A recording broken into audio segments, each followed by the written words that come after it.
Hello, Nader here. This will be my post-Exilecon and New Zealand vacation video update. Recording this about a month after I left for New Zealand. I was there for 2 weeks.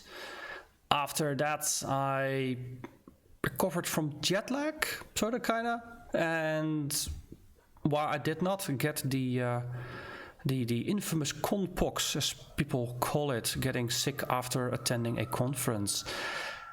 When I got home, I did catch the local Dutch whatever is going around here, so I was out for a couple days.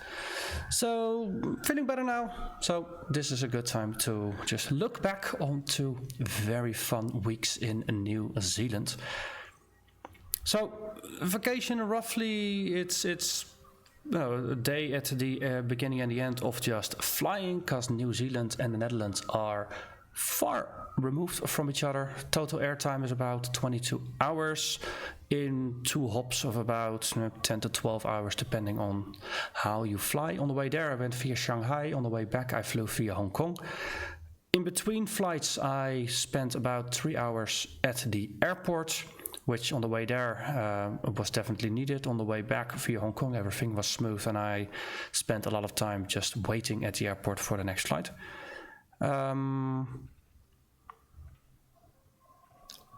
And yeah, the first week of the vacation was all building up towards Exilecon. I spent that week in Auckland City itself. I tried to do as many of the interesting things that you could do in and around the city.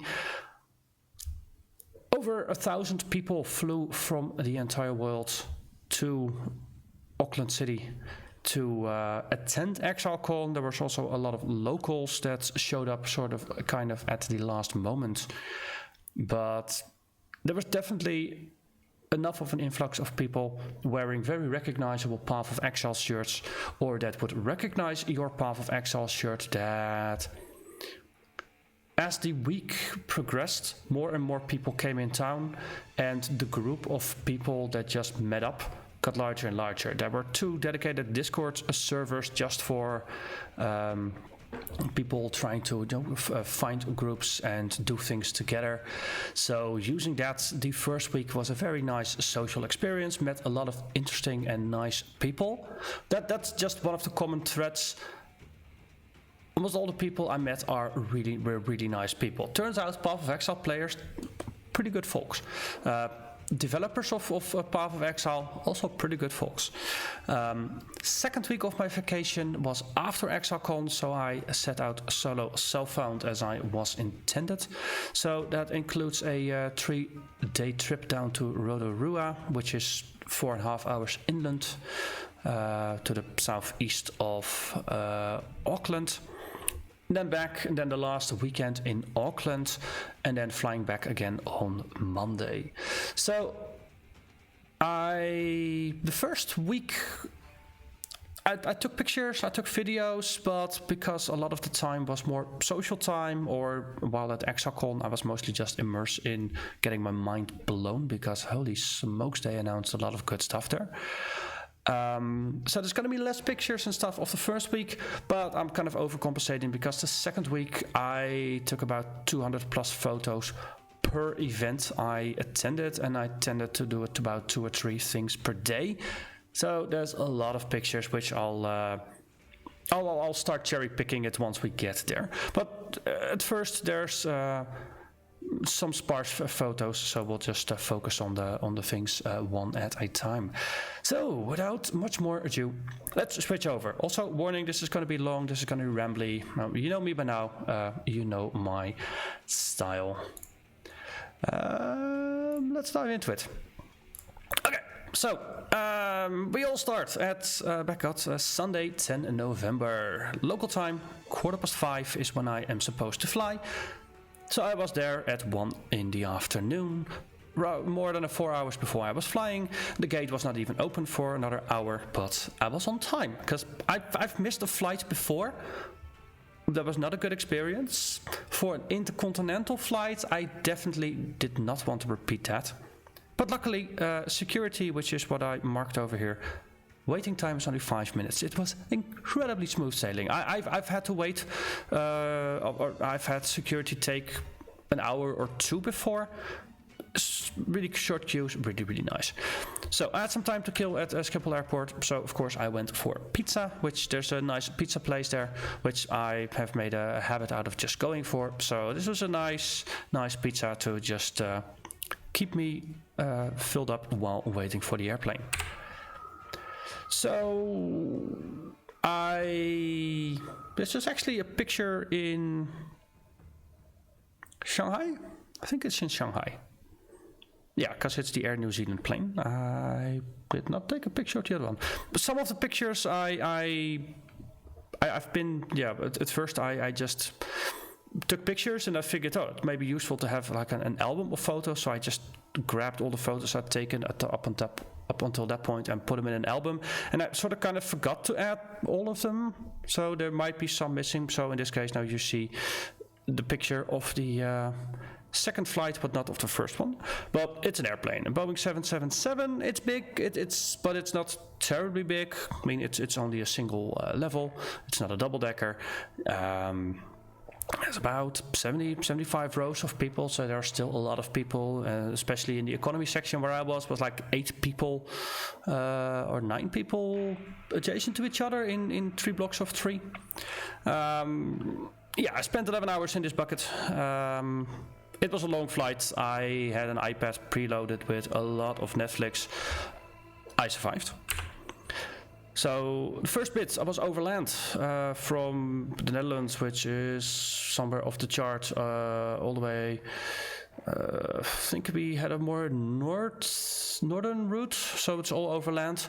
And the second one was from Shanghai down to Auckland, and this flight was just as long as the first part, which made it take quite a long thing. Also, the intercontinental flights, they have this entertainment system attached to the chair in front of you, and yes, a lot of people actually just plugged in the complimentary headset and watched videos, but I was just fighting with the thing all the time, could not get decent audio quality, so I just fell back to my iPad instead. But it's nice they did show you some flight info. So some pictures as we are getting there. New Zealand, in the Maori language, it's called Aotearoa, which stands for the land of the long white cloud, or the rising white cloud. So there were nice fluffy white clouds when we were getting there, which felt appropriate. Felt very, very appropriate. So just circling our way over the city. One thing, if you might not know, Auckland is actually a big city. It's 1.8 million inhabitants, which is twice the size of Amsterdam, which is the largest city we have in the Netherlands. But it's also, there's a central business district, if I'm actually just think correctly. There's a central business district which has a lot of tall skyscraper-like buildings, but around it most of the things are just quite flat. So I think, this is the business district, if I'm reading it correctly, and then around it most of the things are just pretty darn flat and pretty darn extended. And when we landed, we were greeted by a nice rainbow, which is always happy. Also, welcome to Act 5. Turns out a lot of art in Path of Exile is inspired by Maori art. So the, hey, wait, I've seen this before kind of feeling is something that kept coming back a lot of times during this trip, which is actually really, really nice. But I definitely like the Maori art, really grotesque. The shiny bits that they use for the eyes, often they're just shells with shiny inside bits. And the wood carving is just really, really nice. So I arrived on Tuesday at 7 in the morning. I was about 30 hours awake, spent about half an hour napping on the plane, if that. So I checked in early into my hotel, took a shower, And then afterwards, I was not yet tired, so I figured, let's explore the inner city. So I snapped some pictures of the things that stood out to me, and of course, one of the most iconic buildings in downtown Auckland is the Sky Tower, which is 192 meters high. It is that probably also includes the antenna bit on the upper side, but it's a very nice building, very high building. You can visit it. There's a like a 53 level elevator that goes up, and there's an observation deck, and you have a amazing view from up there. And also for the daredevils, you can actually attach yourself to a safety harness, which gets attached to a cable with a contraption that slows down or that decelerates you. They strap a GoPro to your arm, and then you are kindly asked to jump off the building.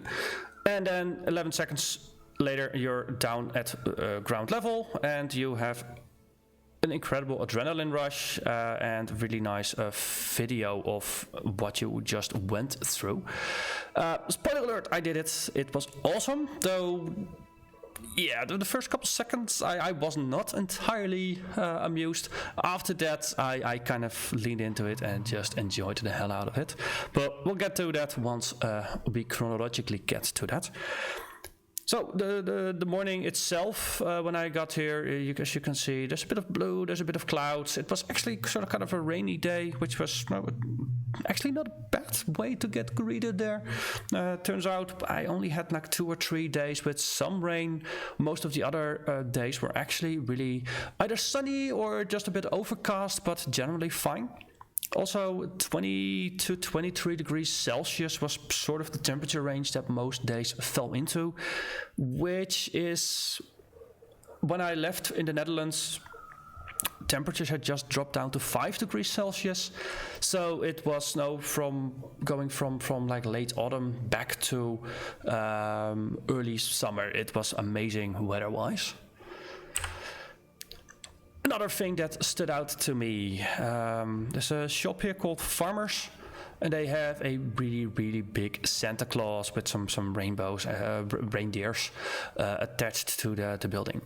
Also, interesting detail, the final Sunday of my trip, Farmers actually organized the start of the Christmas season parade in town, and in which Queen Street, the major street here, actually is blocked off for most of the day, and a parade with all kinds of really nicely decorated carts goes through, and actually for an hour there's just carts coming by, just very nicely decorated, with people dancing, singing, making music. It's a very nice experience. It's also really weird because my northern part of the world brain is like, wait, the weather feels like summer. I'm seeing palm trees. Why is Santa Claus here? It's really, really weird, but also really cool at the same time. Oh, and I actually managed to snap a picture of a traffic light without noticing. Traffic lights in New Zealand are interesting.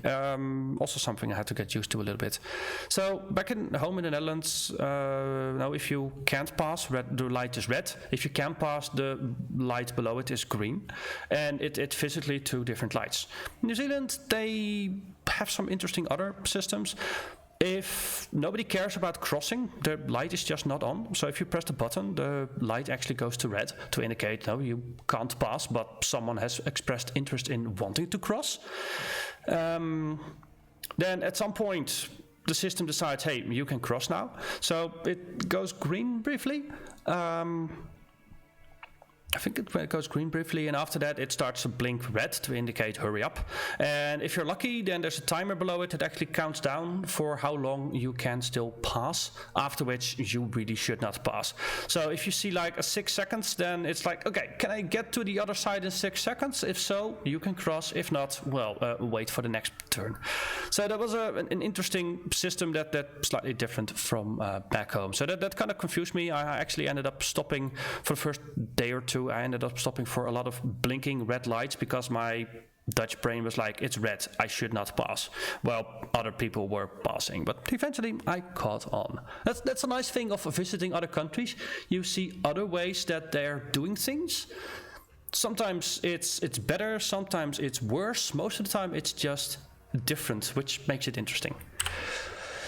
Okay, Albert Park. This is a park sort of kind of in the middle of the city, which was nice. So I've just been staring at big buildings and traffic and people for a while. So I was happy just to see some green, and it's also the incline up here is actually pretty darn steep, which was nice. One of the things of Auckland is that it is a city built on hills, which actually are all volcanoes.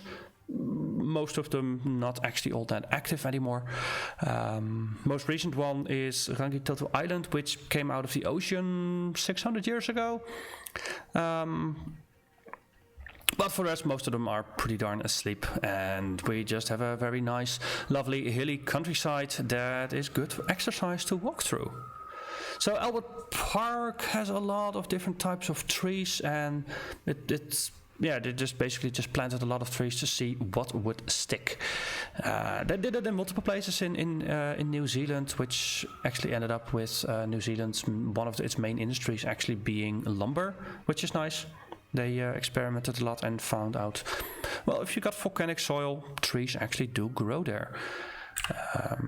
So this is more or less on top of the hill. We got some more trees and a nice place where you can sit, and there might even be some live music there if you're lucky. A bit of a panoramic view from on top of the bridge that you see on both ends, with a bit of a cityscape overview. So it's the Sky Tower in the middle. There's some construction going on, which is also very typical of Auckland, because there's a lot of construction going on in that city basically just all the time. It is rapidly growing. Also in Queen Street, the main street that's kind of in parallel there, like one block over, near the end they got a massive construction project going on to build a subway line, I think, that apparently has been going on for a while. And probably will continue on for another week or two.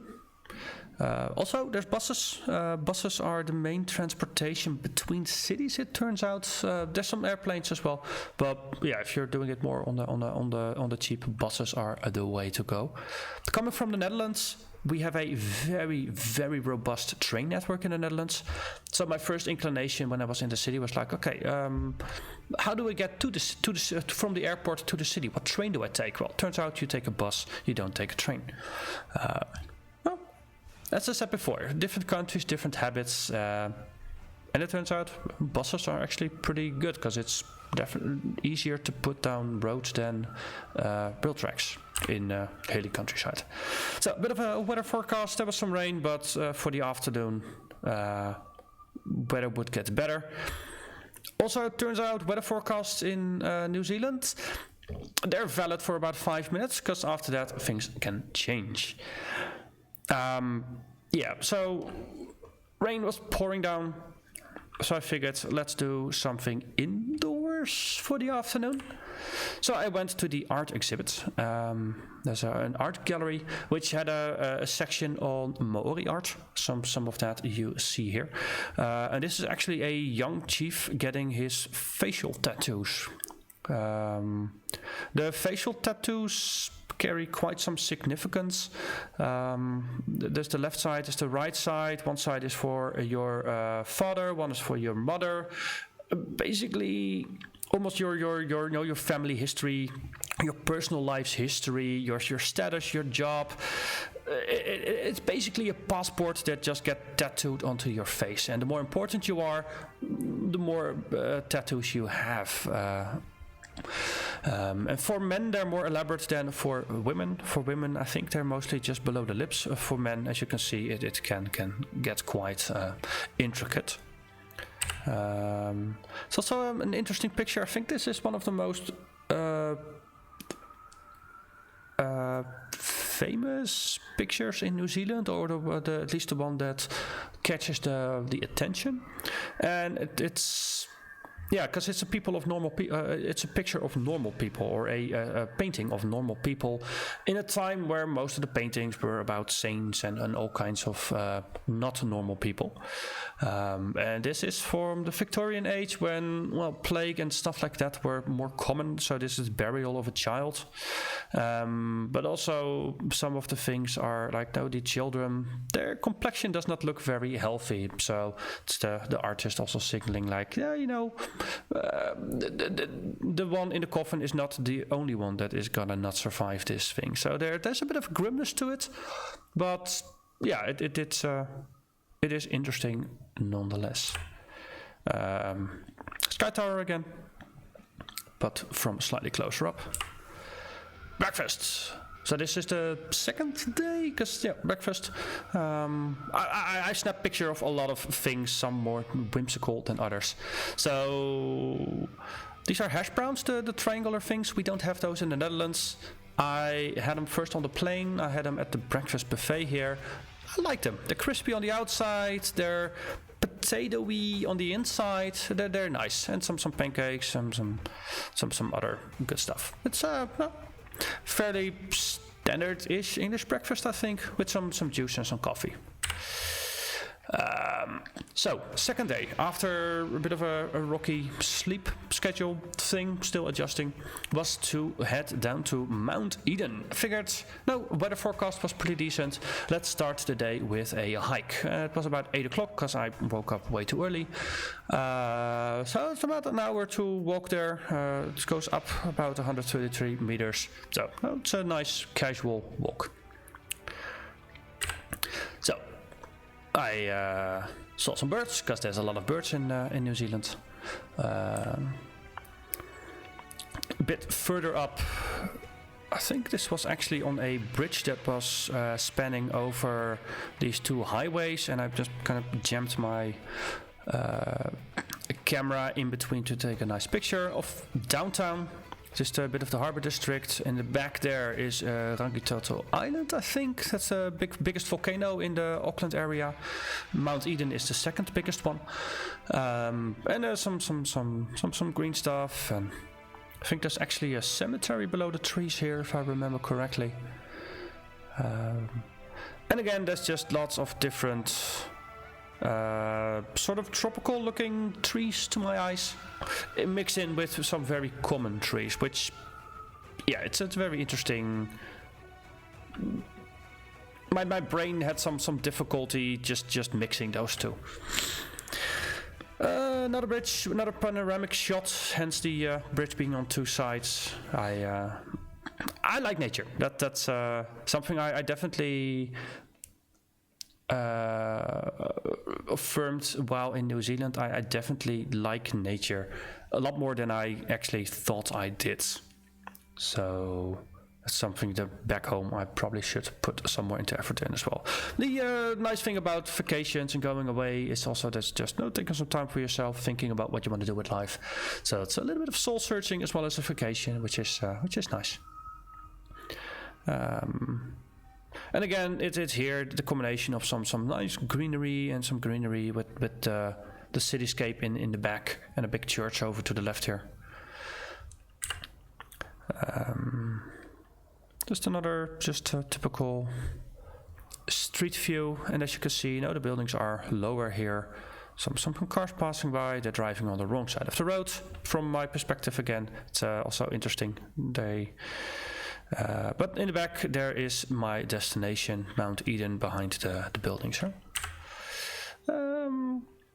Also, there's some electric scooter pad things here, which are really common in Auckland. In the Netherlands you don't see them because everybody has a bike or just walks wherever they want to go. But in Auckland they are everywhere. So up there, the destination, Mount Eden. Slowly zooming in. Bit of a park here. I actually thought I was at Mount Eden. Turns out Mount Eden was the next hill behind it, but I couldn't see it. That's a selfie. I made many more selfies on this vacation than I did ever before. Also, this is me before I got sunburned. Turns out New Zealand has a very nasty sun, big gaping hole in the ozone layer above it, so sun, yeah, even on an overcast day, UV index starts at 8, rather than it not topping out at 3 as it does here. So this trip is the one that taught me get sunblock, because I was kind of lobstery by the end of my trip here. So it's the Tahiki Reserve I went to with some nice trees, and oh, look at that, a staircase that goes up. So I had to explore it because it went up. Took some pictures of some meadows and things.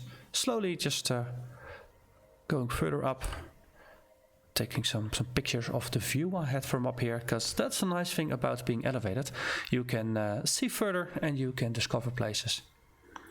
And especially all of what you can see is still Auckland. As I said, it's a big place. It's a very stretched out place. And this is where it dawned on me that I was not actually at the summit of Mount Eden. The summit was over there, and I first had to descend through the bushes and stuff to actually get there. Also, they have a bit of a rabbit problem here. So yeah, don't be a rabbit. And there is the Mount Eden boardwalk. There was some work going there. There's a no fireworks thing.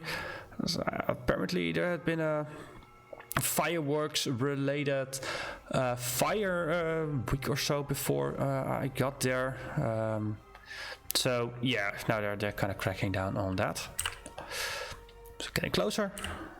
And that is the crater caldera. I think that there's a term for it, with some scorch marks still left over there.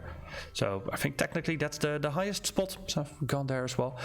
The fun thing is, I was standing here, and a bit to the left of me was a bench, and someone was sitting there. And at some point, the person sitting there turns around and is like, "Hey, Exile!" So yeah, because I was obviously wearing my Path of Exile t-shirt, or one of my Path of Exile t-shirts. So I had spotted my very first fellow Exile at the top of Mount Eden. It's a Danish guy who I met a couple more times afterwards. So we just walked around the volcano together, taking a lot of pictures and just talking about stuff and life and things like that. So a picture of the central business district. Then there's the water, there's the bridge. On the other side is Devonport, if I remember correctly. And also, if I get my angle correctly, yeah, I think it's Devonport on the other side. That's also one of the places the ferry from Auckland to Rangitoto Island stops by. But it's also outside of the central business district. You see that the buildings get lower and lower and lower until they're just regular buildings. A bit of a wide angle shot, or a panoramic shot. This is the opposite side. Yeah, this is, from this perspective, behind you is the central business district, and this is all just low buildings. And then all the way over to the left there, you got something called One Tree Hill, which apparently is famous for something, but I haven't gone there, so I'm not quite sure exactly what. And now, as you can see, there's more hills, which are all volcanoes. But I keep mixing up the numbers. It's either close to 50 or it's just over 80 volcanoes in the area around Auckland. So yeah, there's a lot of volcano-shaped hills here. There's the summit thing.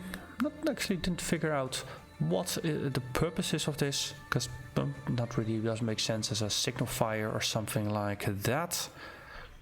But it still looks interesting nonetheless. And you can sit on the bench there to just chill a bit. Let's walk into some of the other vantage points here. So a view out over the bay, Rangitoto Island in the back, which is the larger volcano. There's a small bay here, and on the other side of there's a bridge, and somewhere on the other side is the aquarium, which is also something that I've gone to, so there will be pictures of penguins and stuff like that. something under construction, so I did not go there. Though other people did not really pay too much attention to the instructions. Lunch. So New Zealand is much closer to Asia than it is to Europe. So besides some of the British colonial influences, they have a lot of Asian influence when it comes to food. I happen to like Asian food. Korean food is something that is difficult to get in the Netherlands. So I did splurge on many opportunities I had to have Korean food. So this is just a hot cast iron thing with some nice beef and things in there, and just good stuff. Oh, I like it food. I'm already hungry again. Fast forward to my second hotel. So for the first 2 days I had a really cheap hotel that I just kind of arranged last minute, just to have a hotel, and then after that I was supposed to head to an apartment more or less next to the convention center for the Exilecon. The moment I arrived, one of the first messages I read was that they had actually double booked and unfortunately could not let me into that property. So I was very happy I actually had a different hotel for the first 2 days. But I thanks to the customer service of booking.com, I actually fixed myself a very nice apartment thing. It's way too many beds here, but there's a washing machine, which is very helpful if you're on vacation for 2 weeks and only brought clothes for about a week. It's very helpful. So just a nice place. Mostly just stuff your food, grab some water bottles, and then get out again. Prior to this, because there's actually a time jump here.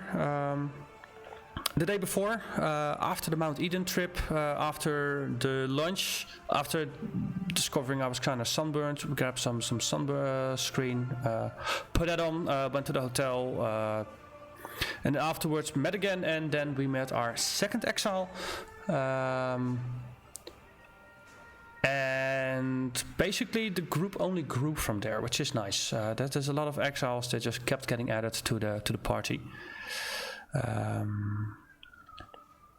This is at the aquarium, I think. Yeah, I think this is at the water side next to the aquarium. So much nicer day. We actually had a nice group here for the aquarium visit. Also, we took the regular bus. Turns out there's a shark bus, which has a shark at front, so we took the shark bus on the way back. Shark bus is awesome. Every aquarium should have a shark bus. There's just no excuse. This is just way too cool. Come on, what's not to like? So there's a tunnel thing that spins. It's very disorienting.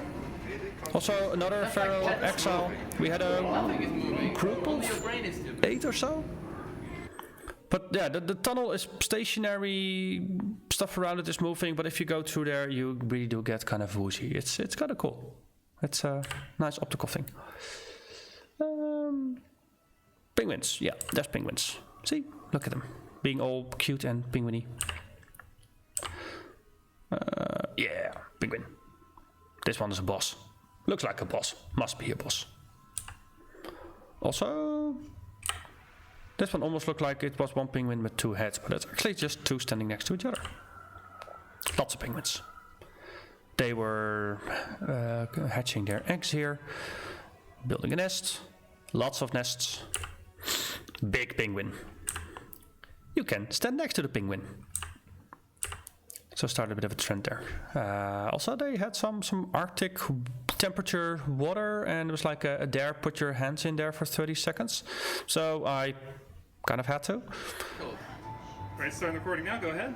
It was 3, cold. 2, 1. Yeah, with 8. Okay, that's You have chilly. Started with 8. That's chilly. It's cold, yeah. Oh bloody hell, that's chilly. The kinds of things you do with fellow exiles. Oh wow. It's almost like frost is forming at the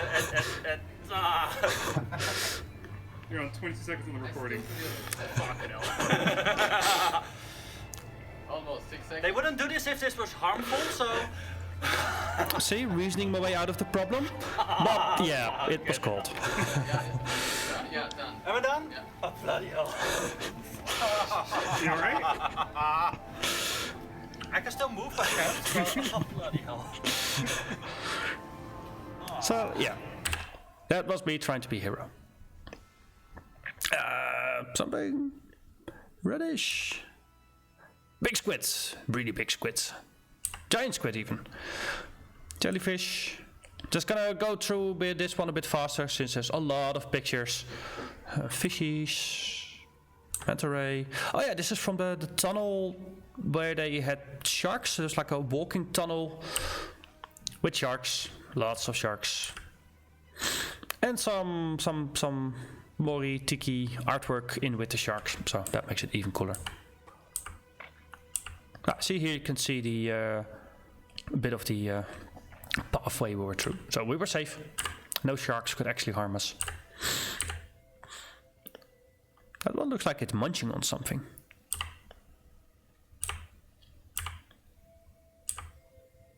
Oh, wait, that was not a shark. Oh, that's just some interesting art in the background, I think. More shark, more shark. Lobsters. With a yellow fish. Blue fish. It's loading. Ooh. That's a shark approaching.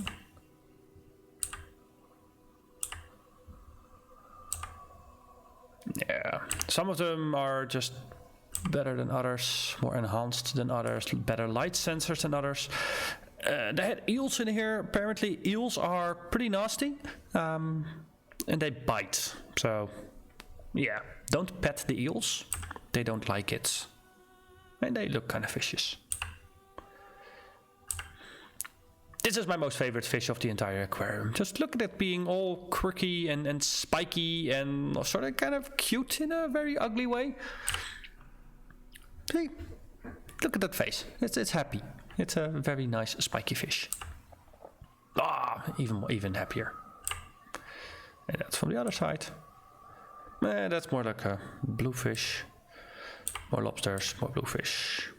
Something is loading.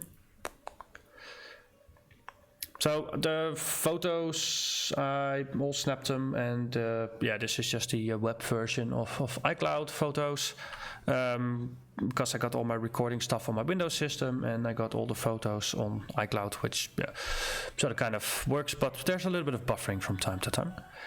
Seahorses, I think, but there were just a lot of kids swarming around, so we just kind of quickly went through, snapped some pictures, and got buggered the hell out because way too many kids. Look at that little penguin. It's a present for my niece. Just had to go. That one is a little bit too big. Also, there was some speculation as to why this one had a hole in its mouth. Speculation got awkward quickly. There is our group.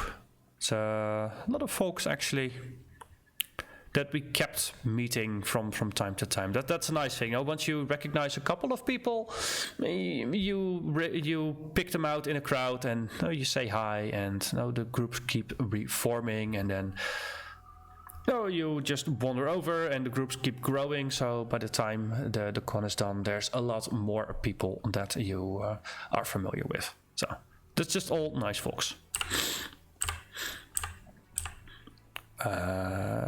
So after we did the aquarium, the next logical thing, of course, to do is go to the zoo, because they had kiwis, and I had to see a kiwi, of course, because kiwis are the coolest New Zealand bird. See, silhouette of a kiwi in a tree with something, not quite sure. And then again, I can't quite spot what's in there. Sometimes there's like a detail, and there might be, a bird hidden somewhere, or like a squirrel hidden somewhere. But in the bigger picture, I just can't see it. So, there's a lizard here. I happen to like lizards. They're pretty cool and cute. See, big lizard. So New Zealand also has a native lizard called the tuatara, which is also really spiky.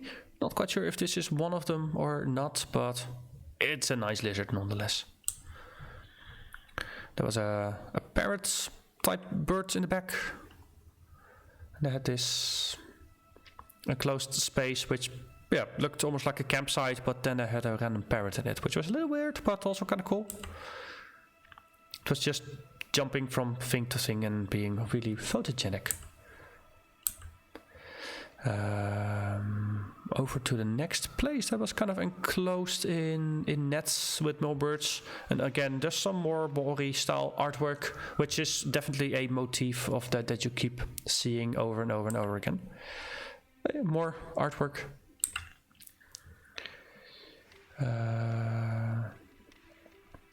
Some lore. I snapped pictures of a lot of lore just to I'll be able to read it back later, so I'm not gonna actually read all of it because this is gonna be a long video without me reading everything. So yeah, because we're only 10% through the video, so I definitely need to speed things up a little bit at some point. Also, there's this fungus thing that threatens trees and stuff, so they caution you to clean your gear and things like that regularly. Also, kiwis that way. So they're mammal-like birds. They're birds, but they don't have wings. They're a bit weird, and they're also kind of cool. They don't really have their feathers are like hair, but technically still feathers. So they're a little bit odd, but then again, it's New Zealand. It's a bit of an odd country. And there we have our little kiwi bird. Also, they're nocturnal and they're really skittish. So it is difficult to see them in their natural habitat. So I just tried to snap some pictures in the sort of kind of semi-dark place. I see there's another one. Just to make a best effort. But I did get myself a kiwi, stuffed kiwi. So this is what a kiwi looks like. They have a big nose, big beak, big feet. And if you pinch this one just right, it makes a sound. So now you know what a kiwi sounds like. So yeah, I think they look adorable. So yeah, just gotta have. I needed to have a pet or a stuffed kiwi. So now you know what one looks as well. Ducks, very exotic animals. Yeah, more kiwi. Is this one sharper, maybe? Yeah. This is from the... that's 4, I think or 3 or 4, they actually had some of the caretakers come out and try to feed them and lure them out, and afterwards had a chat with them and learned more about kiwis.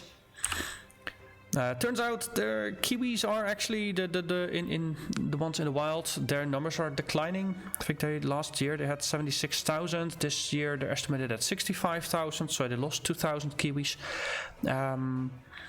Turns out if your continent is just not used to mammals of any kind, and the predators are all big flying eagles and stuff, local bird life adjusts. So if something scares them, they kind of just either they run or they just duck and they stay silent with the idea, if I don't move, the predator doesn't see me.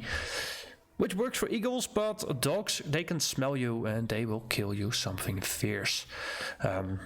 Also rats, I think they eat, they attack the eggs and try to eat what's inside of them.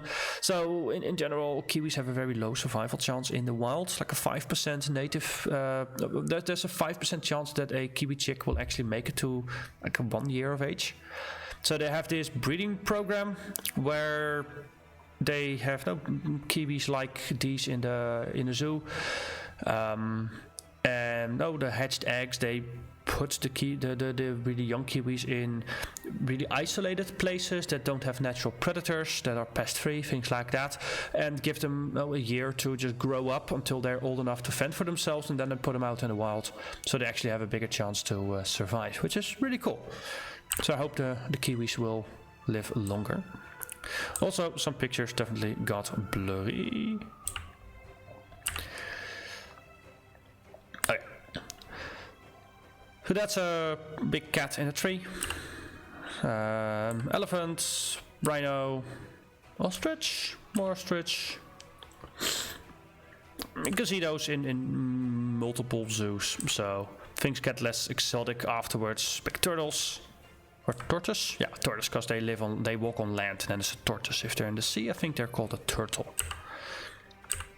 So they're kind of a cricket, grasshopper kind of thing. It was big though. I have no idea what's here. Oh, it's lemurs. They're also kind of cute. Lemurs from a different perspective. Ostrich again. Fast, furious, strangely familiar. Spot the human. And the velociraptor? Yeah. Also, cool looking monkey thing. Lizard. Big lizard. Spiders. Most folks don't like spiders, so let's just skip through those. I think this was an emu. Wallaby in the back, so it's like a mini kangaroo. Didn't actually spot a real kangaroo. So this is the fearsome, hyperactive Tasmanian Devil. Yeah, the cartoons definitely pictured them more tornado-y in my childhood, so might have been some artistic liberal interpretation. Or maybe they actually do get active when they are not asleep, because this one looked nicely asleep. Crocodile. Oh, big spider. More spiders. Really big turtle. Do not feed the builders. They have some humor here. Not a big lizard. Big spiky lizard. It's also either a lizard or a snake. No, lizards. A pile of lizards. Afterwards, we had a look at Atea Center, which is the big building in the back where the conference is going to be. Exilecon registration stand was up, so this places us at Thursday. Let's see, 14 November. So a quick look. What was the date? Yeah, Thursday. Okay. So yeah, they. Until before Thursday, there was just no sign of it. The registration tents and things that they claimed were not there yet. At Thursday, we're starting to get some hope. So this is a trip to the War Memorial Museum, I think, on the Friday. Yeah, oh yeah, the timestamps are probably Dutch timestamps, so this is 12 hours ahead. Yeah, close to the 11 hours ahead. Yeah, so yeah, that puts us at 15 November local time. So that's Friday morning, definitely good. So walk to the War Memorial Museum through a nice, really, really big park with some water and some trees. And there is the War Memorial Museum in a really, really big white building.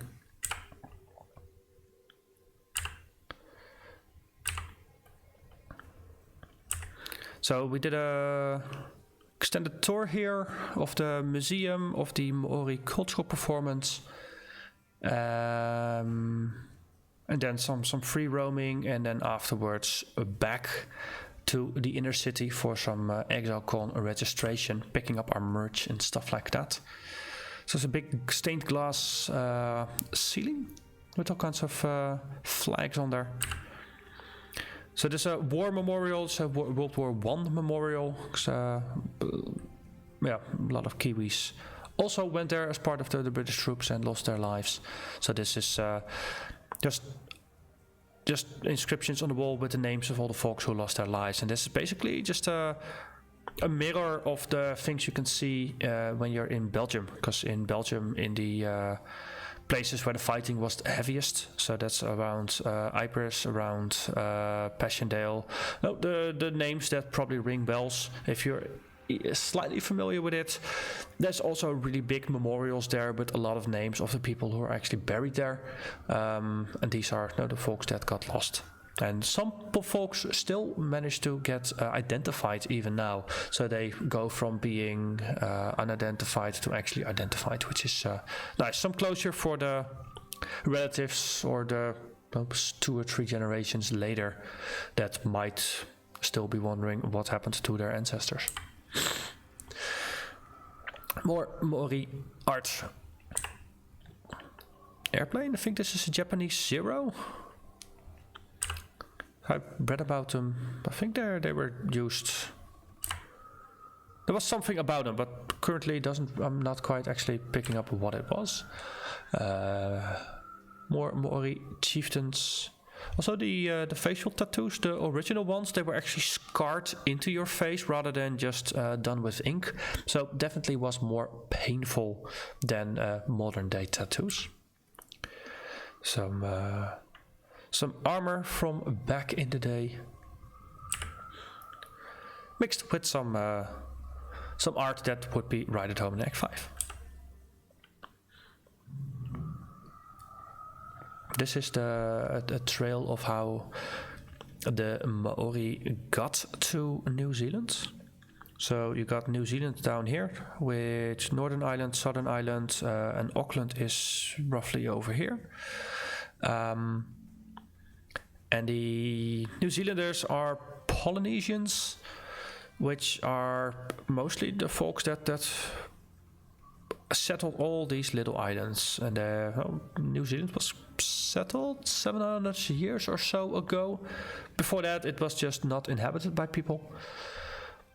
And then the Maori came and they basically turned from Polynesians into Maori with their own cultural variation. And because they settled there for a while, they did develop their own culture and thing. But there's definitely very strong Polynesian roots. And they just eventually, originally came from the mainland here and just spread all over the place, which is pretty cool. If you think that just navigating by the stars, they paddled really long distances. And every time they just had some scouting parties, and whenever they found something, then they would bring the colonization boats bigger with more people, and they'd bring all the different types of animals they had on the old island, breeding pairs, things like that. They tried to bring as many of their food stuff, the plants that were useful for food, but also things like flax for fibers. And all kinds of other useful things, and whatever would grow on their new island they would keep. If they found new stuff, it got added to the repertoire. There was some trading between islands, and over time things got richer. So yeah, it's really, really cool. And somewhere below here you got Antarctica. Question is, would they eventually have gone to Antarctica or not? Though yeah, it's pretty cold there, so they might not have too much to do there. Big moa, really, really big birds, about 4 meters tall. These things roamed the islands before the Maori came there. After about 2 generations of Maori, the moa were gone because they all got turned into food. Turns out if you've got really big birds that have slow breeding cycles, it's pretty easy to hunt them down to extinction. A dinosaur remain that got found there, so kind of dubbed that one the Kiwisaurus. Boat. I think this is called a pa, a traditional fortress. There's just people just going after lumber, things like that. It's a bit of an impression of how things could have looked back in the day. A house also kind of reminiscent of the Act 5 Tukahama area style with the houses. And I think this is one of those houses that is traditionally used to store food. So small entrance, it's on poles. In reality, poles will be higher, but this is easier on the tourists. Yeah, small doors, so you just have to crouch in. I think they would actually just send in kids to just grab food and things like that, so they actually have some purpose in the village. But sleeping houses also, they were less elaborate, but they also had the low doors because that way you could protect it more easily against possible intruders, because old New Zealand was not a nice place. This is a cultural center. Looking at it from the front, they ask you not to go in and take pictures, so respect that. Most villages have one. It's usually tied to a family or like an extended family, and often the carvings on the inside, they reference to stories and things like that, and there's no lot of cultural richness that is specific to the family, if I'm understanding it correctly. Big war canoe. It's big. You can fit a lot of people in these things. Also, look at just how intricate the detailing is on the front. They definitely put a lot of effort into their woodworking, which I think is one of the things that the Maori eventually got pretty famous for in that part of the world. Start of the cultural performance. So we are kindly being asked to follow. Yeah, this is 2 long videos, so I'm not gonna show all of it, just gonna skip through it for a little bit, just to give you a bit of an impression. Let's shut down my...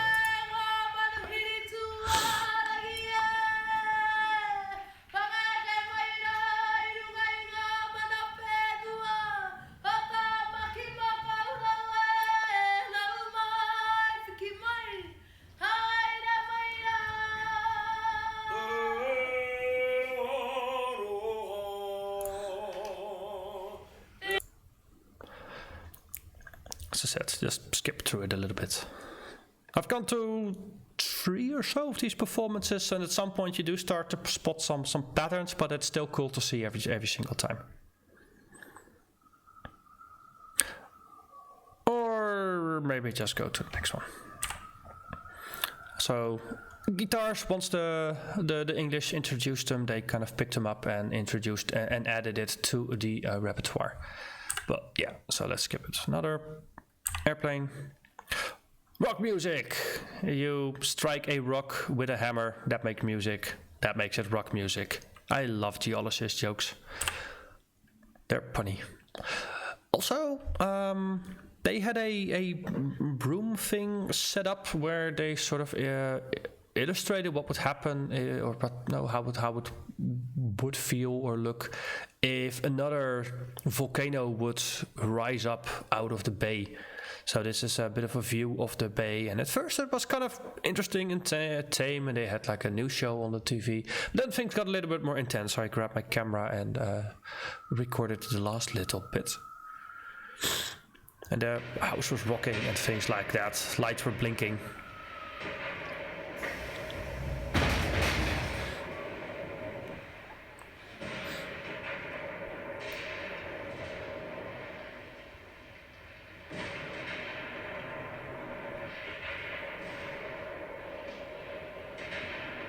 So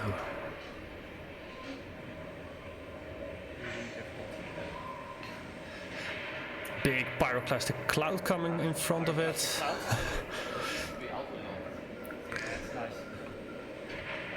And then it gets closer and closer, and it becomes a little bit more fearsome.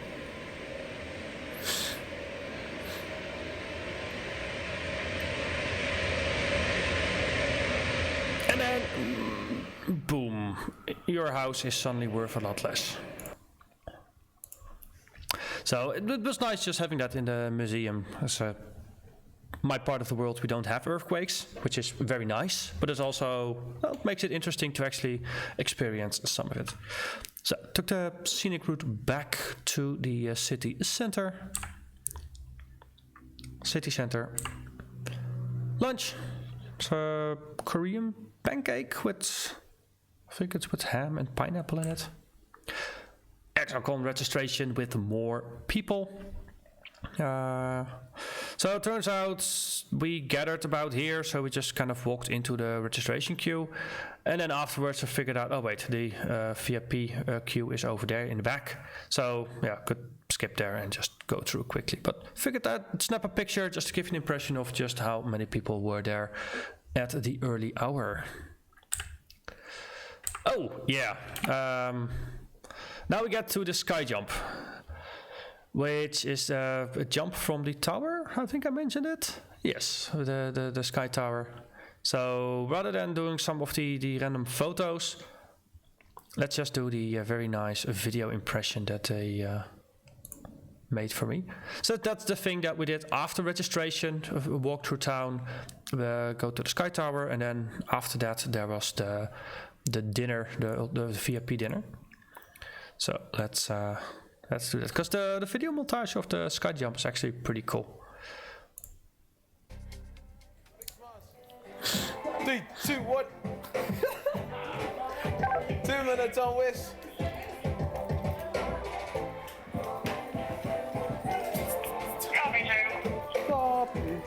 So they put you in a superhero suit. All right, let's go. Take the security really seriously as well. Right, really double check that you really are tied up securely. All right, man, spin around, look to the camera. Kia ora, everyone. I'm up here west. He's about to jump the Sky Tower here in Auckland, New Zealand. How you feeling, man? GoPro on the wrist. Slightly more nervous. Slightly nervous? All right, man, come on this way. Yeah. There we go. All the way down there, bro. That's where you're going. Oh, yeah. After the fall, you also see my perspective from up there, down there. It's actually probably quite high. Don't want to say, bro. Oh, yeah. This is definitely more scary. Yeah? All right, bro. Oh, this is live for. It's not on yet. I'll turn it on after. All right. Face that way for me, bro. So they got a camera over there that will follow you downstairs. That's actually the perspective you got now. It's on the cable. Wait up. What's that?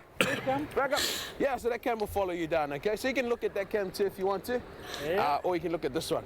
Oh, that one. Yeah, you can look at both, all right? Yeah. So left hand. Let that one look down, see? Yeah. It's tall, it's high. Yeah. All right, bro, so this hand. Onto that pole for me. This one? Yeah. And then this hand, onto this pole. All right, and then toes to the edge. Okay, my hands are getting sweaty. Oh, that's all, no, that's normal, bro.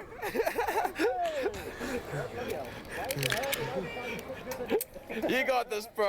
All right, here it comes. 3, This is 2, definitely. 1, go. Let go, man. Don't wanna.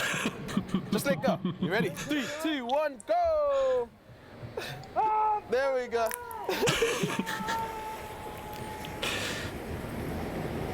And this is where it actually was starting to get pretty darn cool. But those first couple seconds were... Well, just being nice when jumping down. So this is the perspective that you have when you're up there.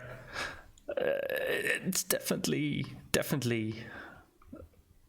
You have to conquer your own fear, which is... pushing yourself out of your comfort zone is definitely part of vacation, which is nice. Definitely, I'm very happy that I decided to do this.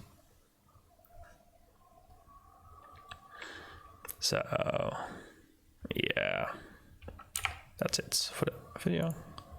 Let's move on. So then we have some photos. So then afterwards we went back up to the observation deck and we just snapped some pictures from the city. So glass is tinted slightly blue on the inside, hence the color.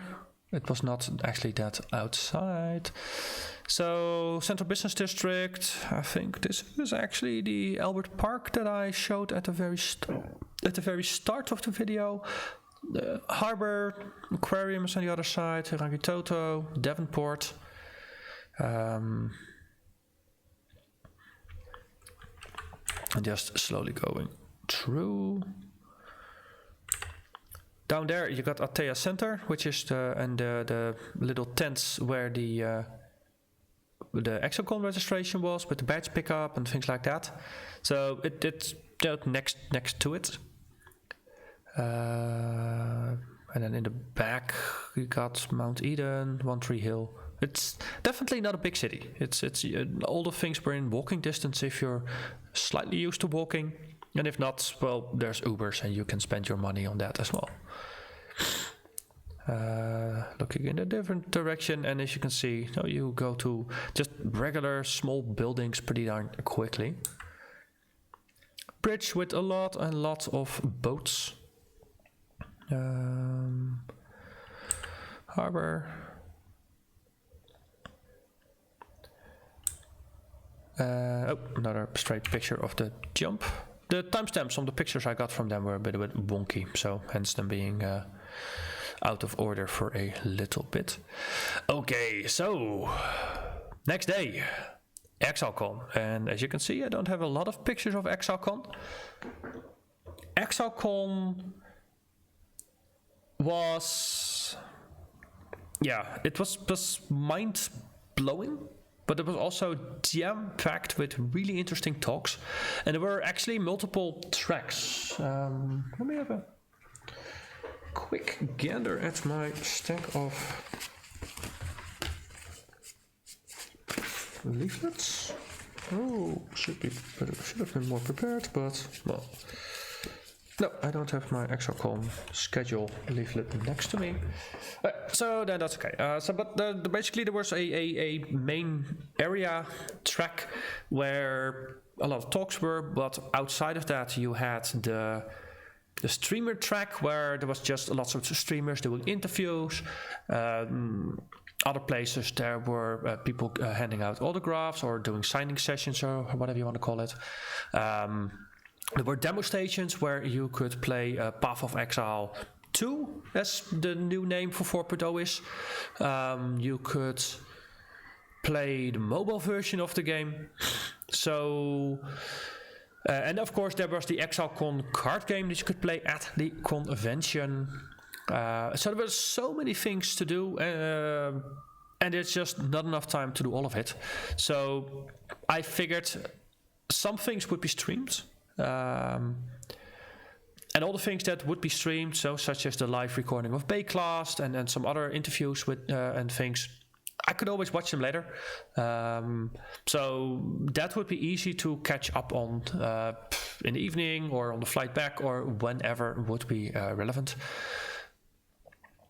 Things that were in the on the main stage, a lot of talks were not part of the streaming track. So we as physical attendees had like sort of exclusive access to them, if that makes any sense. Though later on I understood that eventually they will be put online. It's just some poor sap got handed 17 terabytes of video material and has the fun work of editing it and turning it into videos. So it might take a little while. So the decision at the time was to just go for all the interesting talks at the main stage. So most of the day I just sat in the main audience hall, just watching whatever was being presented at the main stage, just to not miss out on anything that was quote-unquote exclusive. Second day, there were some gaps in the main stage. So I had some more time to actually go out and, for example, try Path of Exile 2, try the mobile game.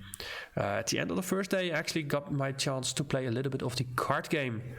And turns out, hey, people that like grindy computer games, they also make grindy card games. And there were insane long queues for the crafting station and things like that. So I figured I have better ways to spend my time there. So I defeated 2 zombies, and after that I stopped playing the game. Because, well, there's more fun stuff to do. So let's see. Exilecon started out with just Ziggy, Tarky, and Kriparian doing the intro, just talking it together. Then we had Einhar. See, Einhar live on stage. It's the voice actor actually cosplaying as Einhar, just talking things together while they were fixing some things behind scenes, and I think he went off script a little bit. In the audience, this was fun and hilarious. I understand that people watching the live stream were less amused, but well, it was fun there, so I had a good time. Random jump photo. And this is already from a later talk, so let's just watch at Einar. So, yeah. The announcements, let's just go through them quickly. You've all seen the stream, you've all heard all other streamers talk about what they saw. 3.9 is actually coming out in a couple of days. So yeah, first of all, I had not expected them to do a Path of Exile 2, especially not inside of the current client, which is, after now that we know about it, it's actually a pretty darn cool way to do this. Because it does not split the player base, which is definitely not something you want to do. There's a lot of interesting engine improvements coming up, improvement to the art style, random level generation for the new campaign, which is going to be 7 acts. Random level generation is improved. Skills system is going to be completely different and actually pretty cool. The new campaign, the boss design is much better. So on the second day I actually managed to play both 45 minutes of Path of Exile 2 and about 20 minutes or so of the mobile game. I don't think there were demo stations for 3.9. Also didn't really bother looking for it because, well, we could play it soon enough. But yeah, the demo version of PoE 2, it was solid, it was good, it felt good, it played good. The new skill system, it plays well as well. Because yeah, just having a separate screen for skills that you can put your supports in. Yeah, being able to just replace your items, it all felt good, and it felt like Path of Exile. And we didn't lose any of the complexity, it just changed shape a little bit. The developers, the couple that gave talks and that I spoke with, they also seemed really eager because it allows them to just make more cool skills, more cool ascendancies and passives and things like that. So there's a lot of interesting design space that's opened up by the new skill system, and I don't think we're really losing all that much. Yeah, we're losing socket links. That's the only thing. So being clever with that is something that's going away. But yeah, I don't think that's too big a price to pay. So skill gem drops, you can buy them from vendors. They will have default socket colors. Same with items that you can buy from vendors. They will have default socket colors. You can use chromes to change the colors of sockets on items, but also the color of sockets on gems. Gems that drop with... let's put the music on. Gems that drop with... different colors or more sockets than you can buy from vendors will be more valuable. So gem drops actually will be interesting. I'm curious to see how they're going to visualize it, but we'll see about that once we get to it. Boss design. You can definitely see that these are not the devs that started the that created the game 13 years ago. These are the devs that have been creating endgame content for a long time now, and now finally had a chance to do a new campaign so they can have just interesting boss fights right from the start. The first boss that you fight in the game, which is so analogous to Hellrake, is called the Devourer. And the moment you enter its lair, it feels oppressive. The music sets in. The sound design is good. You walk closer, and at some point you have a first encounter with it, and suddenly, like this snake thing bursts out of the wall. You fight it, you chase it away, it slithers away. You keep chasing it, you encounter it again. You chase it away, and at some point you come to this big dome-like cavern bit, and there the Devourer just bursts out of the ground, and you have a massive fight, and it really is an epic fight. It's like an endgame boss fight, and this is a Hellrake level fight. So yeah, I'm very excited for what we're gonna see because this will be fun. And from what I understand, you have a choice of not playing the Path of Exile 1 or 2 campaign. So if it turns out that 2 is more fun, but it's less efficient or whatever you care about, you can always choose to play the current campaign in order to get to maps fast and grind the end game. So the Conquerors of the Atlas thing was announced for 3.9, which is a big major mini expansion level thing that applies to the base game, and then in addition to that we have the Metamorph Leak, which is like a smaller, less complicated league from the looks of it, because there's already so much effort and new stuff in the main expansion. So it turns out after grinding too many maps, exiles go crazy, or most likely streamers go crazy, and they become a threat for the world, and Zana locks them into the mapping device, but they burst out again and now we have to fight them. So yes, that's going to be our quest for 3.9. We have to retake the Atlas from the inside out. So it's a bit of a nice twist, and the watchstones that you have to put in to upgrade sections of the map looks interesting. So I'm definitely just very curious to see how it's going to play out. They already have some spoilers that have been going on for the last month. And we had the Balance Manifesto come out, and the entire community is up in arms about it, because oh no, they dared to change the game. I'm just gonna enjoy it. I'm just gonna ignore the haters. It's gonna be fun. It's gonna be cool. It's gonna be epic. Metamorph Leak, build your own boss fight. That sounds interesting. So yeah, what's not to like? Apparently in each area you kill mobs. Every different type of mob drops body parts. If you get enough body parts, you can mix them together and create your own boss fight. And apparently if you defeat bosses, maybe you get some other parts that you can use to make super bosses. To be honest, I didn't really do too much of a deep dive into the mechanics of the league, because, well, we can play it, we can discover it, and it's gonna be fun, because it's most of the time it's fun. Mobile game.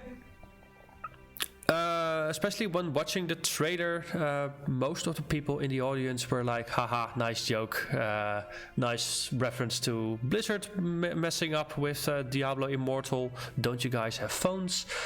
And then at some point, various points, people started realizing like, wait, they're not actually kidding, this is not a joke, this is real? Wait, what? What? And reactions have been mixed. As someone who uses public transport to get around most places, having something to do on your phone that involves Path of Exile sounds like something I would be willing to try. I got my hands on the demo on the second day, and it was visible that this was a very early, rough version. They're definitely still just experimenting with it, trying it, but there was potential. It's after the initial adjustment for, hey, this is on a mobile device, I just have to learn how it works, because I don't really play too many mobile games, because your hands are always in the way, and it's no less of a good experience than on some other things. After adjusting for all of that, it did feel like Path of Exile, and it uses the Path of Exile 2 skill system, and basically what you're doing is just running maps. So I definitely would be willing to give it a try, and I'm very curious to see where the devs will take it. So yeah, so much for that. So for some talks at some point, we have some of the devs doing some interesting experiments. Just Rory and Nick, I think, just talking, and Neon over here just at some point he's just gonna be behind the computer and just futzing about a little bit.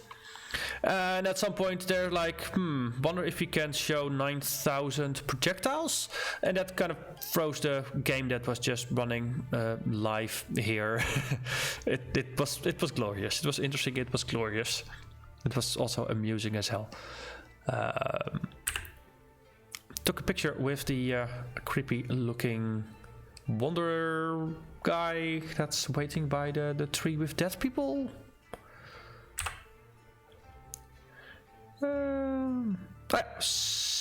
Saturday evening, there was a street food market on a parking lot. So this is after the first day of the conference. There was nothing organized for the community, so we just did our own thing. Went for food, lots of Asian food here, so I was very, very happy. Dumplings, you can get them in a lot of places and they were good. Some kind of purple looking dough bread thingy. It was tasty. Something with cheese inside. Cosplayers, they looked pretty cool. Food somewhere, not quite sure where. This guy is a mad genius. He's also one of the guys doing shader tech and graphics art for Granny Gear Games. So it's good to have a mad genius working on the team. And he's been just doing all kinds of graphic optimizations, and yeah, he was just talk. He was just explaining all kinds of just fun experiments he was doing, some prototypes he was running, some ideas, some experiments. Some of them just going wildly crazy, others just actually being really efficient and making it into the game.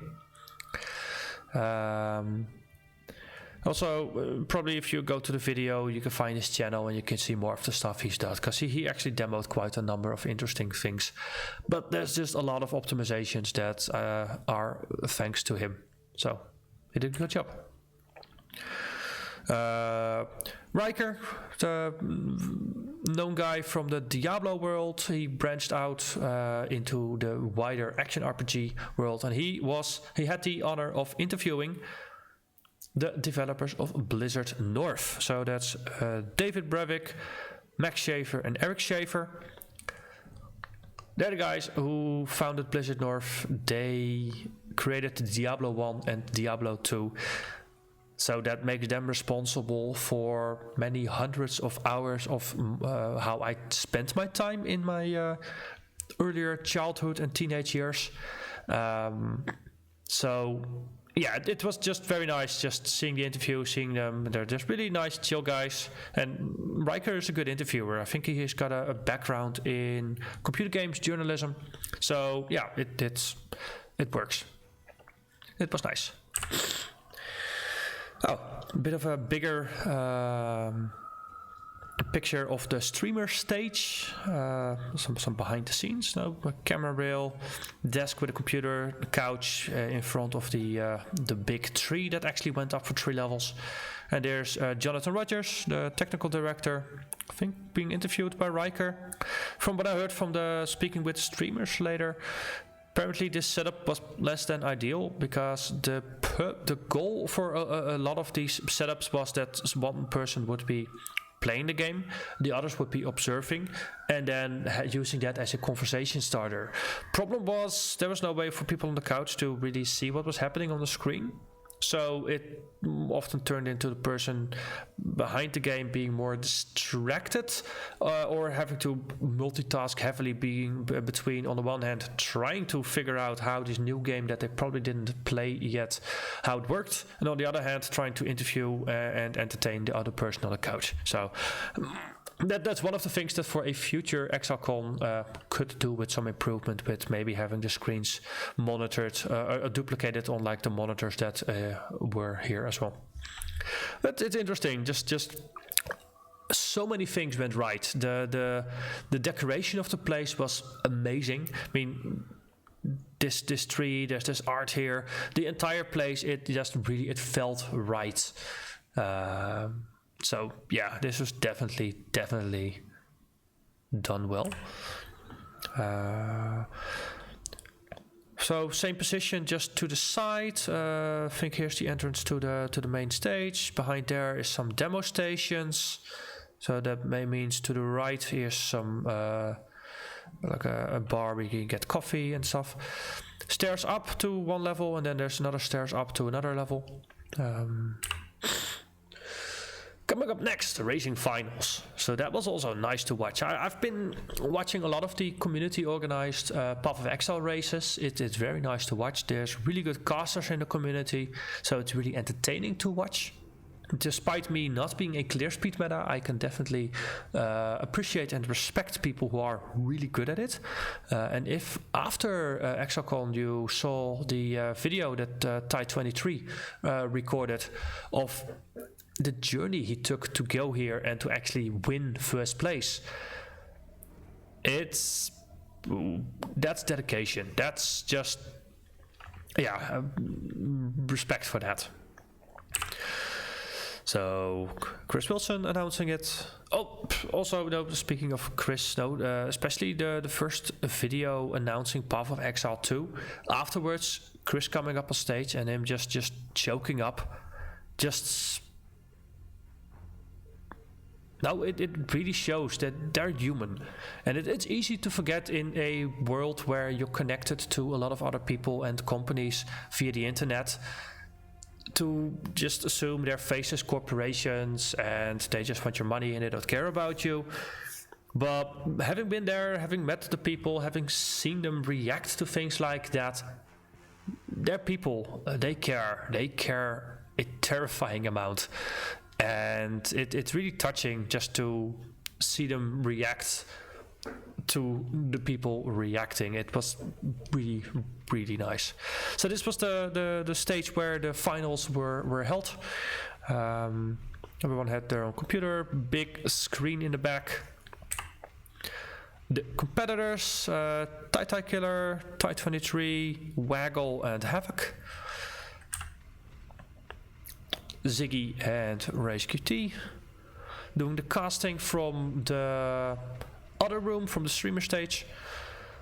One unfortunate thing was that the sound, the people doing the race, they actually could hear everything that was being said and things like that. So apparently that was kind of distracting for at least some of them. So that's again some things that could be improved for a second time through. Split screen view from being relatively up front. Bottom bits you can't see, so you can't see the skill layout, you can't see the flask status, and when life gets really low for some of the folks here, it's also difficult to see exactly what they are up to. So that was the only, slight downside here. But for the rest, it was just pretty awesome. Also, you just keep watching from one end to the next, to the next, to the next, just to see what's happening. It's definitely a lot of stuff is happening. And then turns out that they did a practice run to just make sure everything's working, but it kind of cached the map layout for the first, for a lot of the area, so they actually had to reset everything. So that was kind of annoying, but well, yeah, stuff happens. And after that, they were again on their way. Just doing the true. I think at some point I snapped Kitava kills. So first Kitava kill for Ty23, then for Havoc, then for Waggle, and after that it was a very awkward 5 to 10 minutes before Ty Killer actually managed to kill Kitava as well. And it was, I felt so sorry for the guy. But turns out he found a Tabula, and afterwards he actually got a Tabula t-shirt that was signed by just about the entire dev team. So yeah, he kind of won a cool prize there as well. Food. More Korean food, I think, afterwards. Because Korean food is good. This was in between Exilecon, which was closed off by the race, Then we got kicked out of the Atea Center for a couple of hours. So, and afterwards we come back and there was an after party with a DJ and really loud music. Luckily, while I was just trying to find a nice quiet corner to just get away from the loud music, I found a corner where a lot of the streamers were just chilling and fleeing from the music and having a bit of a conversation. So that was nice. Just sat down, ended up having a nice conversation with Nukian for a while. He's also a really nice, chill guy. But as I said, that's a common theme. There's just a lot of really nice people, and most of the folks, what you see on the camera is also kind of what you see offline. So Zizaran really is blue-haired and just really social and nice to everybody. Yeah, it's nice. It was nice. Also, they had a beer here that actually, the Tuatara, that's the spiky lizard, and the bottle was actually spiked as well. So I thought that was kind of cool. Oh, this is what the Atea Center looked from the outside, with the creepy forest projected onto it. Some folks still chilling at the after party. But yeah, for me, it was just too loud, too many people, and I left early. So next day I had some really nice dumplings, chilled out a bit, and then went to the Ultra VIP party. And this is all the folks that were there. Just a nice big photo. Definitely this was a highlight. Just had a, because this was at Jonathan's house. So Jonathan, he really has a nice big house. And he made amazing food. We just barbecued it all outside and had some. We were just chilling here, and for most of the evening, I ended up just talking with David Breivik, Erik Olofsson, the art, the director of Grinding Gear Games, Max Schaefer. I think Eric Schaefer is somewhere here as well. Just basically, the Blizzard North guys. They were just chilling out, drinking whiskey, having just being really nice to talk to. So that was definitely one of the highlights for me. Just meeting your personal heroes is cool. Chris basically just got mobbed by the streamers, so there was not really a lot of chance to actually talk with him, which was kind of interesting. Jonathan kind of hid behind his barbecue, so did not really get to talk a lot with him as well. Later in the evening, once food was done, he actually booted up his computer and showed us some of the stuff he used to make the card game and generate all the permutations for the card game and things like that, which was kind of nice. Neversink, also a really nice chill guy. Had a chat with him on the bus ride over there, because we got picked up at the bus. It's also just chill guy. He talked about something about the auto-updating loot filter thing that actually went live like a day ago, which he'd been testing for a year now, just making really sure that it was actually working. He was kind of dreading the Path of Exile 2 changes, because the entire item system is the entirety of the item database is gonna get revamped, so that's gonna be a lot of work. Maintaining my own filter, I know it a little bit of it, but yeah, what he does is much more professional, so it's much more work. Bex, she was there, didn't get a chance to talk with her, but as with Chris, she was kind of swamped with other folks as well. But it was nice that she actually did show up. No, so it's cool. As I said, just everybody I met was nice, so this was definitely a good thing to go to. I'm definitely very happy I went there. So about 11ish or so, we drove back, and afterwards, with about 8 or so, 4 of the folks who attended and another 4 folks, we went for cocktails at a really nice cocktail bar called The Caretaker, and they took care of us. And after about 5 cocktails, we went back, and yeah. So that was Monday.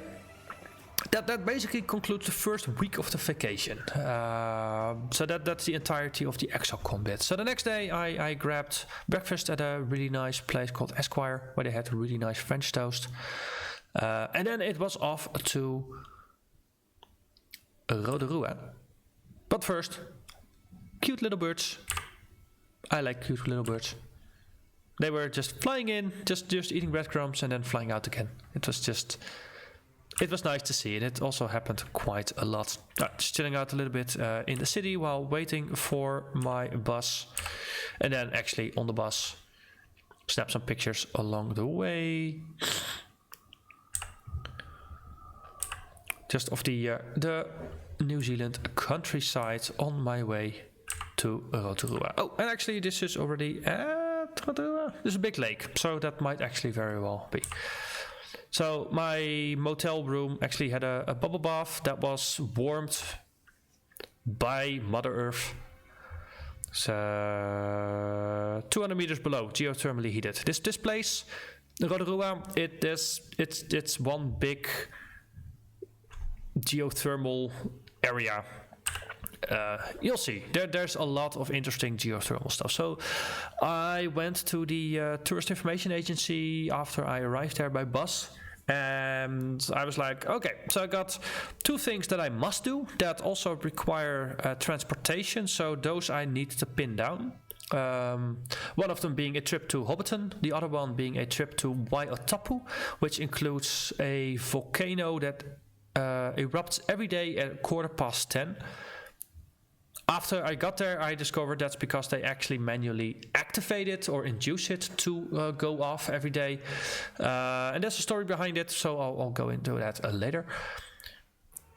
But so those are the two things that required transportation that I pinned down first. And afterwards it's like, okay, cool, I got other stuff.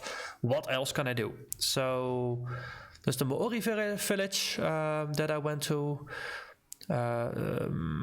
Then there is the living Maori village, not to be confused with the other Maori village. They have multiple Maori villages. They got Te Puia, which is a geothermal bit of a wonderland, which is also really nice to walk through.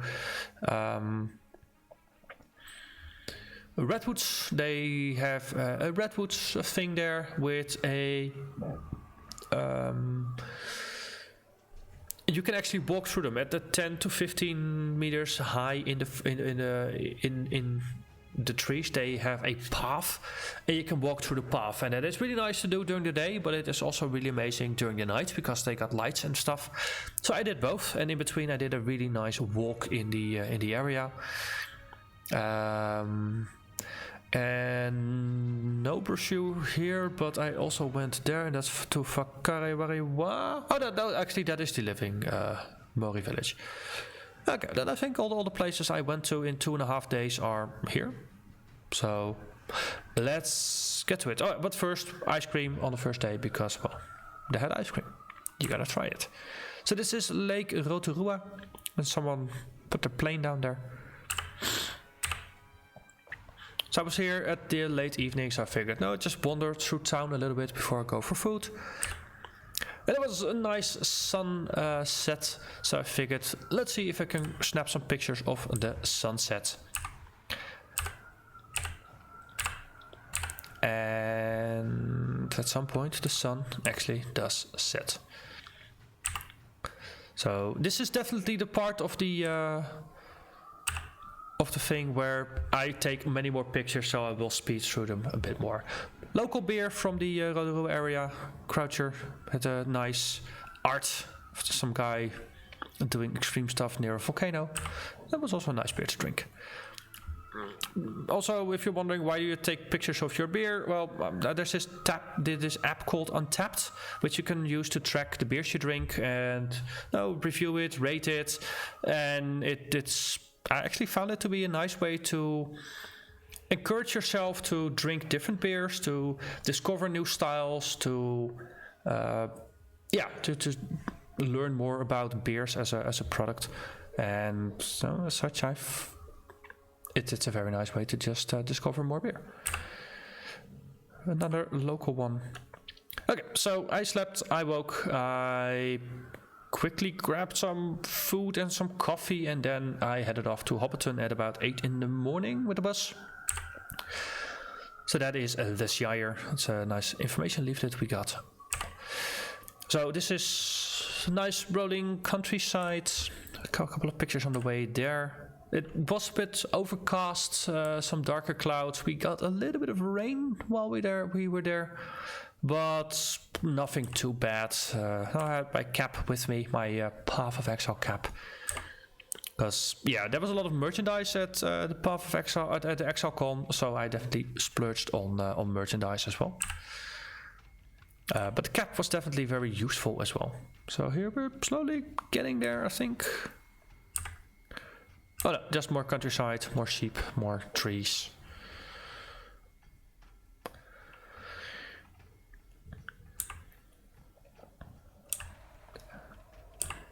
And there we are, Hobbiton. So this is the Hobbiton from the Lord of the Rings movies. For the Lord of the Rings trilogy, they were scouting locations. So they were flying through with a helicopter through most of New Zealand, actually, just scouting places. And from the location, from the helicopter, they spotted this place, this rolling hill countryside, and it was just a sheep farm. So they landed, had a chat with the farmer, and came to an agreement to just build a Hobbiton Village here for the movie, for the recording. Some money was probably involved, and afterwards, they would tear it down, and then the sheep farmer could just go back to their sheep farming ways. So turns out when they wanted to deconstruct things, weather was really bad, so they agreed to just postpone it by 3 months until the weather was better. By the time they were scheduled to actually start tearing the place down, people had already started visiting the movie location as some kind of place to visit. And it actually, even with just the stuff that was just left there, people were already interested in it, and it became a tourist attraction. So when they did the Hobbit movie, they actually redid most of the things in just permanent materials rather than in throwaway movie set things, to actually make a permanent tourist trap out of it. And now there's like dozens of tour buses per day that go in and send groups through to snap a lot of pictures and then be on their merry way. So there's a lot of hobbit holes in here. Most of them are really small. Most of them also only just have a facade. There's just an empty shell behind it, but nothing really more. And all the way up top is the back end, because it's up top, so it's high status. And I think it's this tree. That's actually not a real tree. That's a tree that they completely fabricated out of metal, I think. And they individually stuck all the leaves to it. And they told us at some point, actually, that once it was done, Peter Jackson was like, yeah, I want the leaves in a different shade of color, different shade of green, so they had to repaint all the leaves. Sounds like someone was probably not too enthusiastic about that at that point. But it is a very nice place to look at. So, also a lot of the hobbit holes, they're pretty darn tiny. They got some little details. Also, the village cat. Apparently you're not supposed to feed the cat because everybody feeds the cat, and the cat's on a diet now. Obligatory selfie.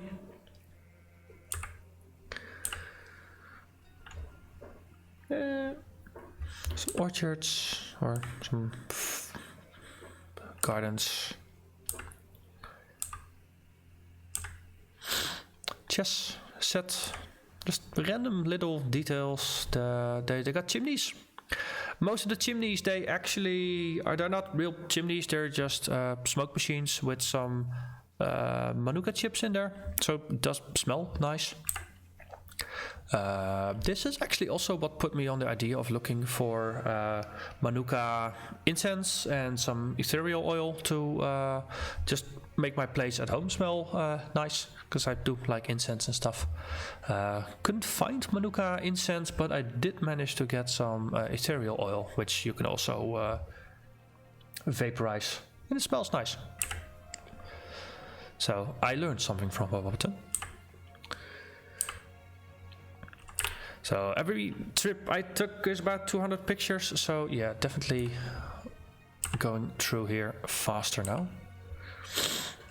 And I'll just stop and tell stories when they occur to me, because yeah, turns out I do have a bit of a memory for interesting details and stories and things like that.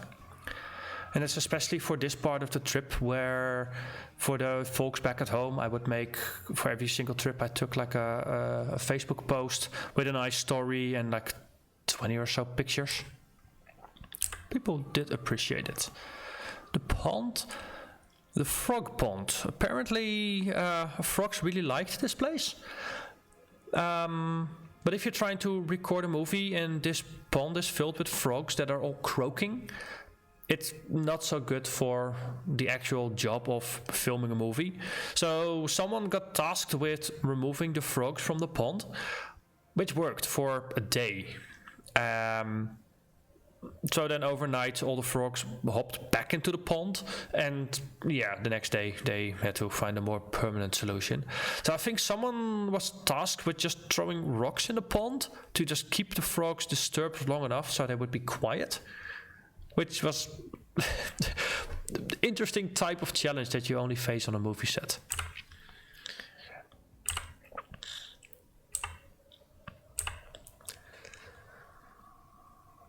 Ooh, what was this? Ah, more trees. And more hobbit holes. Another selfie. Ooh, look at that. More selfies. So this axe, this is not just put in here, but it is actually, there's iron that goes through all the way down to the core and it's just stuck to the floor. They really did not want tourists pulling out the axe and doing all kinds of irresponsible things. So yeah, don't try to pull out the axe. Getting closer to Bag End.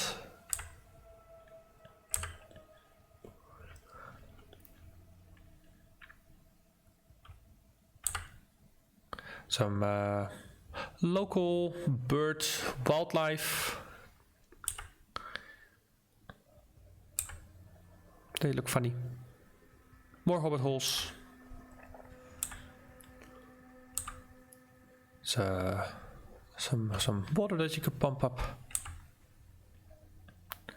Also getting higher up, so the perspective on the big tree, the celebration tree, also becomes interesting. And in the back there's the pond, and then there's the inn is also nearby there. Actually, that's the bridge, so I think that is actually the inn.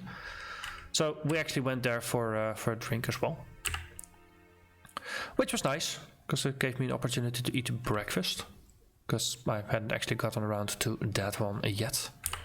Turns out you can actually survive a couple of hours on just coffee alone. I don't think the bread in this picture is edible. It's just a movie prop. And in the background, of course, just some nice New Zealand countryside.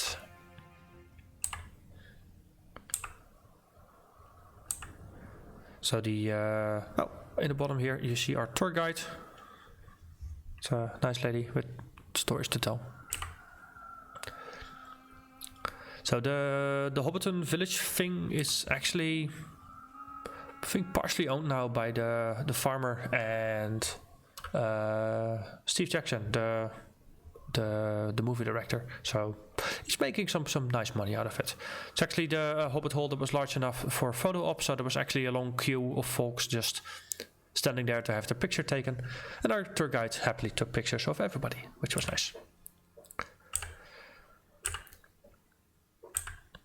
Lots of pictures in different positions, so that's all the same. Okay, on to the next thing.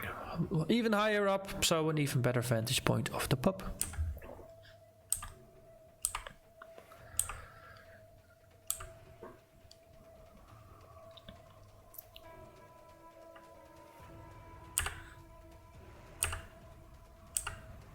Let's see, no admittance except on party business. This is from the movie. So this is actually Bag End.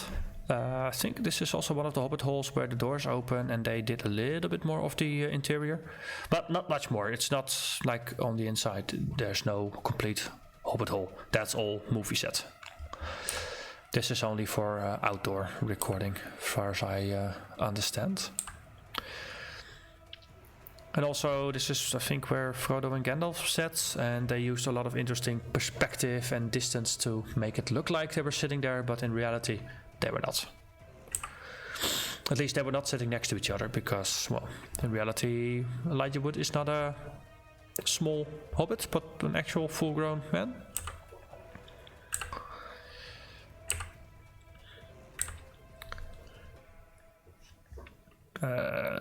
What's this? A chimney with smoke coming out of it.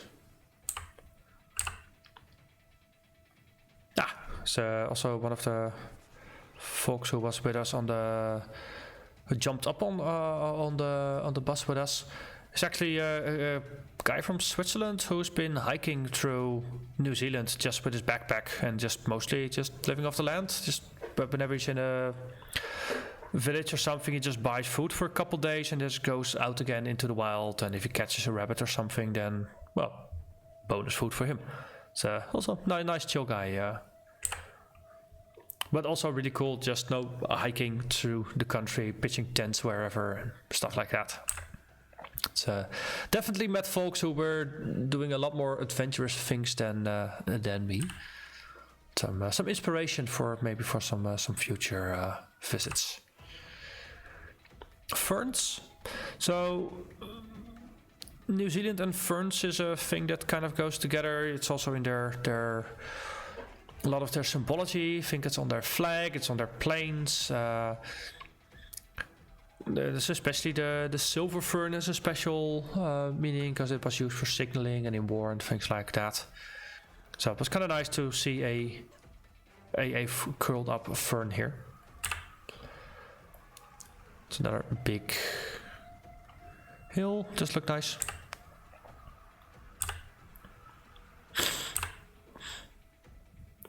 I think this is back end from below, so this is, yeah. After the highlight, please keep off the grass. More hobbit holes and things. Oh, this is the cheese hobbit hole. Had to take a picture of this for a friend of mine who really likes cheese. Oh, and it was raining here because cap. And yeah, see, folks brought umbrellas.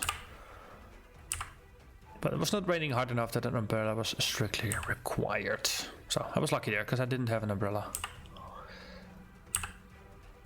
And it never rained hard enough that I thought that buying an umbrella was worth it either. Just in general, umbrellas, wind tears them apart, and oftentimes when it rains there's wind. But in New Zealand, because the hills, there's less of an issue than back here in the Netherlands. And that's to the Green Dragon Inn. Also a big, funky looking tree.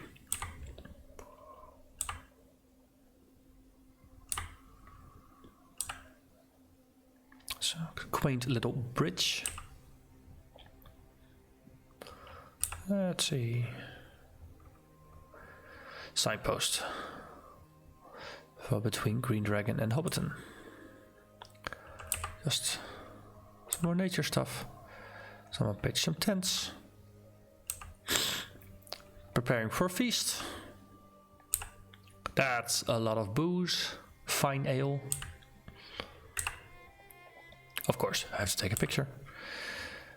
There's a mill from multiple angles, bridge next to it. Mill from up close. With a water wheel. I think this one looked really nice. So, of course, selfie. They had a smithy, which looked pretty cool. And then the Green Dragon Inn and some local beer. Which you could only get there or was especially brewed for that. Some of the tour guides from the various groups handing out drinks. And some food. So I had the beef ale pie. Which, as I said, served as breakfast. And it was tasty. Because pie is also one of those things that is more of a New Zealand thing. That we don't really have back home.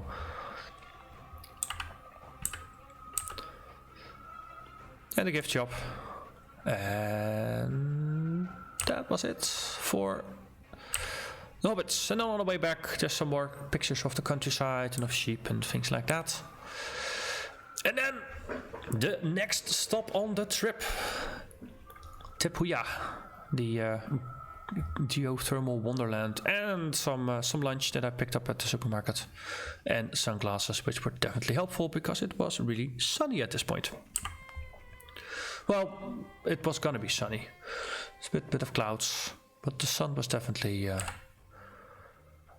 remember that it was really sunny there, so I think the weather really turned up better. So just walking. I think this was Fenton Street. Yep. Really long, big street. If you look on Google Maps, Fenton Street is actually a really, really long street in Rotorua. And as I learned later, the reason is that at the end of the street, there used to be a big geyser, a really big geyser that poured out pretty darn regularly up until the late 60s, and then it stopped. But by that time they had already built the entire town to look down at it. And then for the past 50 years it's basically been dormant. But I understand that it's been smoking a little bit now, so maybe at some point it might start doing its thing again. But it's also it's one big geothermal area, the entirety of the city and also the wider area. But a lot of people, they use geothermal warm heat to warm their pools and things like that. So that kind of lowers the pressure on the area below. So that might have something to do with it, though some of the other geysers are still working just fine. So yeah, just some random stuff.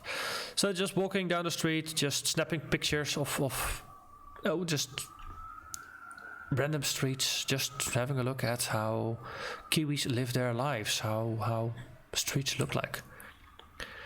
And just the wide diversity of trees is still something that really stands out. Also really nice looking houses there. There's a school here, I think, with some more trees. Roundabout, if you head that way, you go to the living Maori village. I went to the right to Tepuya. Also, someone put a statue there. Some places are less well maintained. The houses in the back here looked a bit more disheveled, and the terrain here is just empty as well. And just walking down the street. This is actually a street I ended up walking up and down quite a number of times during my stay here, because a lot of interesting things were down at the end of the street, whereas the city center was on the other way. So every time it was like a 2-3 kilometer walk. So it's just a good exercise. It's only half an hour to walk, so it's not that bad. But if you do it multiple times, it does cumulatively end up taking multiple hours. Golf course. Then here you already see some smoke plumes. There is some geyser activity there. Also, this used to be a hotel. Now it's just completely run down, but it's still standing there as like a ghost hotel. And this is just from afar at the Geothermal Wonderland. I've got better pictures later on. Entrance, Geothermal Valley. Look at that. So I had a cultural tour here, but it was about half an hour before the tour, so I actually just ended up walking around, having a look at the geyser first before going to the guided tour and the cultural tour and things like that, and then afterwards I ended up doing my own thing again. So they got this tree called the Ponga. I think they had some medicinal uses, if I remember correctly. Oh, and also this is the silver fern. So the bottom of the leaves are a silvery color, top side is green. So if you tear off a leaf and you flip it, then the silvery color really stands out. So you can use that to leave traces on paths and things like that. So that's pretty cool. The Geysers of Whakarewarewa. The names of the Maori names of things definitely take some getting used to pronouncing. But after you hear a name often enough and try to pronounce it often enough, at some point it sort of clicks. But there's longer names, and those are tongue twisters. And again, just lots of pictures of all the things you could see. So I just tended to just snap a picture of the info sign and then of the nature behind it.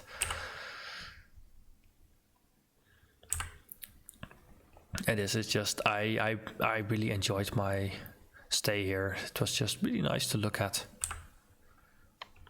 Just spouts of water and steam, and just with the funky looking rocks or all the silica sediments, because it's really hot water that comes out and it dissolves a bit of silica that then gets deposited, and in the end you end up with this. Temperatures are nice and warm because it is boiling water that comes out and then cools, and there's like these vents in multiple places that also have steam coming out of them. And there's also a bit of a cadence to the geyser. It ramps up to 10 or 20 meters, I think, that it is at its highest, that it spouts out, and then it quiets again. And there's two of them. So one of them goes first, and when it reaches its peak, then the other one will start. So it's like a lead-in for the other one. And it's very nice and impressive to see. Though, as with all the things, once you've seen it enough, and I definitely over-immersed myself in the geothermal stuff, you get used to it, which is really a bit of weird, maybe, but very cool nonetheless. So how do geysers work? Video, you of course pause it and look at the info signs. But I'm not gonna read everything out loud because, oh wow, we're already 2 hours in and only halfway through the vacation. Yeah, this is gonna be a long video. But, well, sort of catching up, right?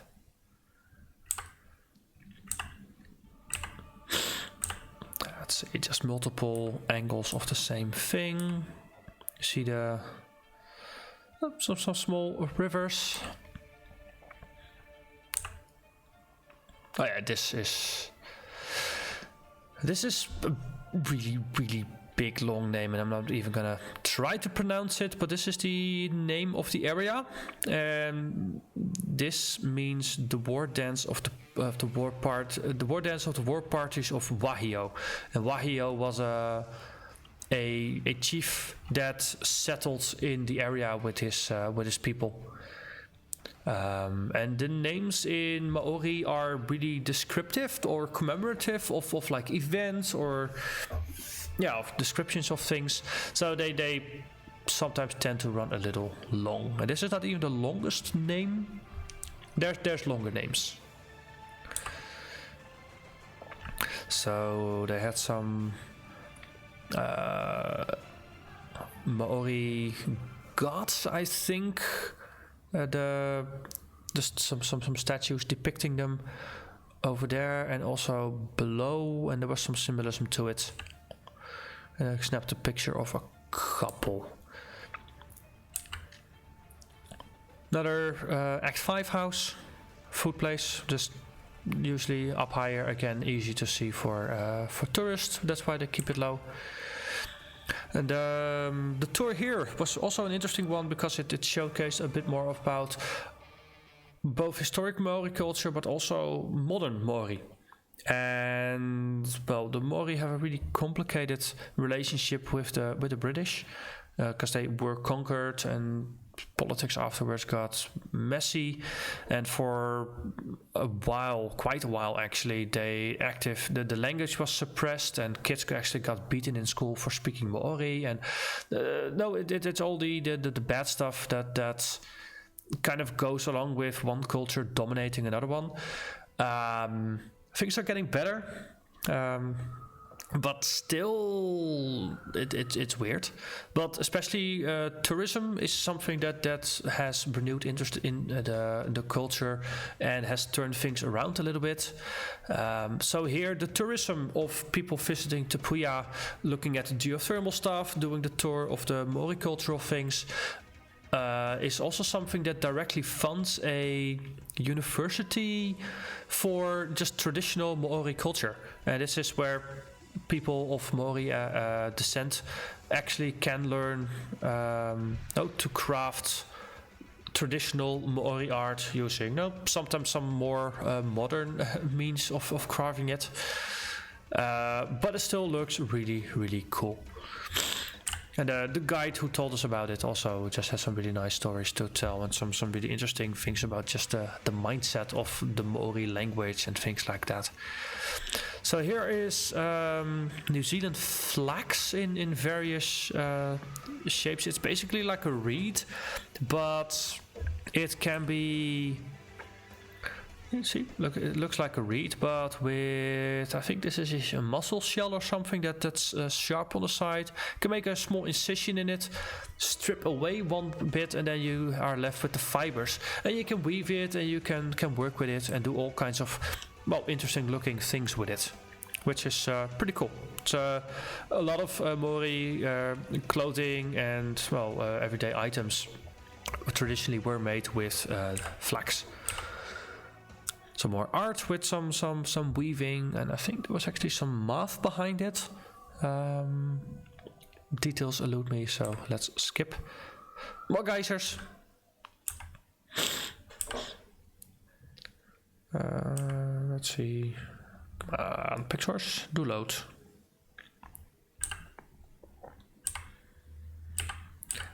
That's same geyser. Okay, this looks like something different.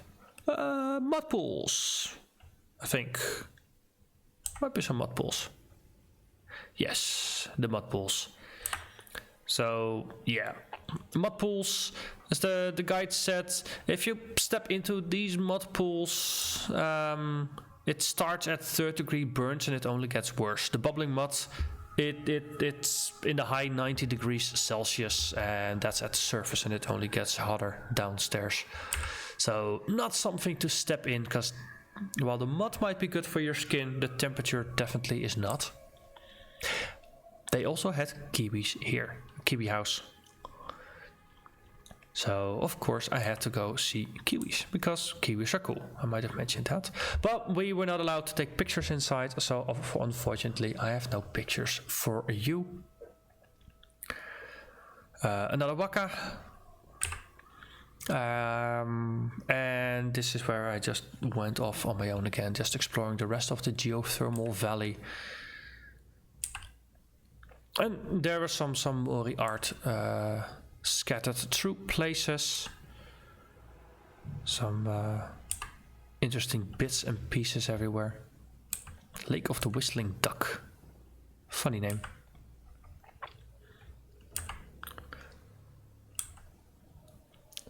So, distances here, not too bad. That's 500 meters to get to one place. That's 5 minutes to walk. So it's nice. I could go places. It was not too busy either, because I was there during daytime.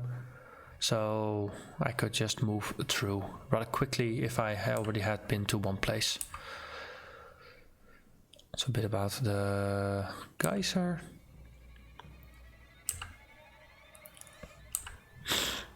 The hot pool. Oh yeah, this was the really hot water where they actually cook food. So in the back there's the cooking pools, and they make these flax baskets and they dip it into the pool, and then you hold it in there depending on what you want, so a couple minutes usually, and then you have edible food. So that's our tour guide in one of the Maori villages called it Maori microwave. And it's nice and bubbly, and it is scalding hot. So, more nice panoramic view. Nicely colored water in the back. bit greenish, yellowish, and yeah, I've seen it even more garish in color in other places. So the Rotorua caldera. Apparently it was a really big volcanic eruption 240,000 years ago that formed most of it. Before that it was a little bit smaller in scale, and now it is bigger in scale. And just look at the view. And as you can see, the weather is getting better. It's nice sunshine, like 23 degrees I think it was. It was good. It was really nice. This one was interesting because of the lizard. Stone statue, that's the first one I've seen there. More bubbly things that have crystallized. Nice lake. Some more mud. I think it's mud, or it's just really scummy water. Bathing waters. So, it's just about as acidic as a car battery, but apparently ducks don't mind. But as a human, it might not be great for you. Some local legends of the bird lady. Bit of a river. Whakapapa, the Maori word for genealogy. Just one of the most interesting things about the entire trip was just learning more about Maori culture, which is really fascinating and really different as well from my own cultural background, so that definitely makes it more fascinating. Some interesting looking sculptures.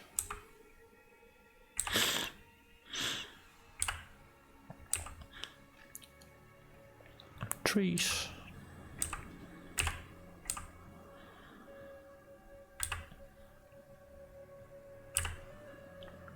This one has the lizard in a different way.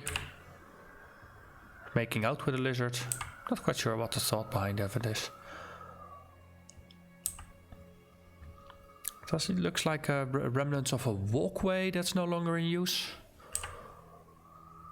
And a bird, I think, over there. Yeah, a little birdie. Look at it, being all bird-like.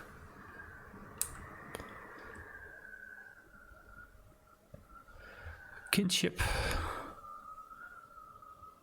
It's a bit of respect towards one another is also pretty strong in Maori tradition, which is interesting because Maori also had no longer the case, but they used to have this cannibal tradition, which, well, eating other people, from my own personal background, doesn't feel all too respectful. But yeah, it's interesting. This one looks like it's dancing. Mud pools. Bubbly, bubbly. Oh, actually I have a sound for this one.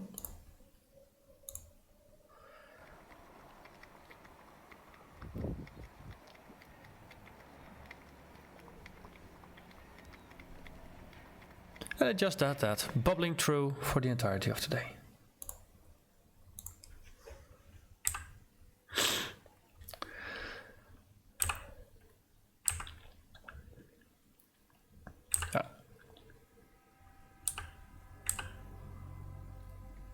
And more. And more, and more, and more. So, yeah. At this point, you probably understand why I only posted highlights of this to Facebook, because I took a lot of pictures. I surprised myself by just how many pictures I took. A bit of a look into the earth. But the thing is, just walking through here, just looking at everything was just interesting, and I just had to take a picture of it. And now I can share it with all of you. More bubbly pools. And look at that bubble. towards the further I got, the more live pictures I took, so then you got more things that are actually slightly animated, because there's a lot of things now either bubbling or they got like these billowing clouds, and yeah, then having the picture move actually adds some depth to it.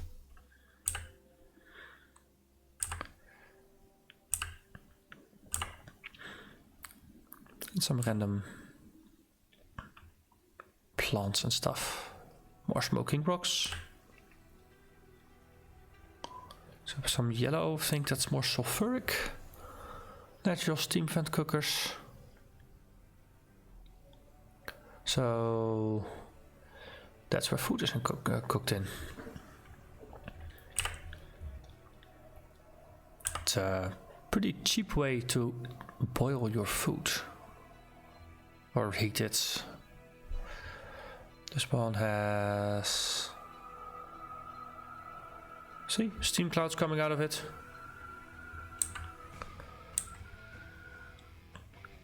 Sulfur and silica. It's the place where you could have a look around. I was looking for because apparently there was a Maori fortress. I was not able to find it, but it might have just have been like a lookout post or something. But yeah. Stop, this area is not safe. Apparently this is not a good place to go and swim.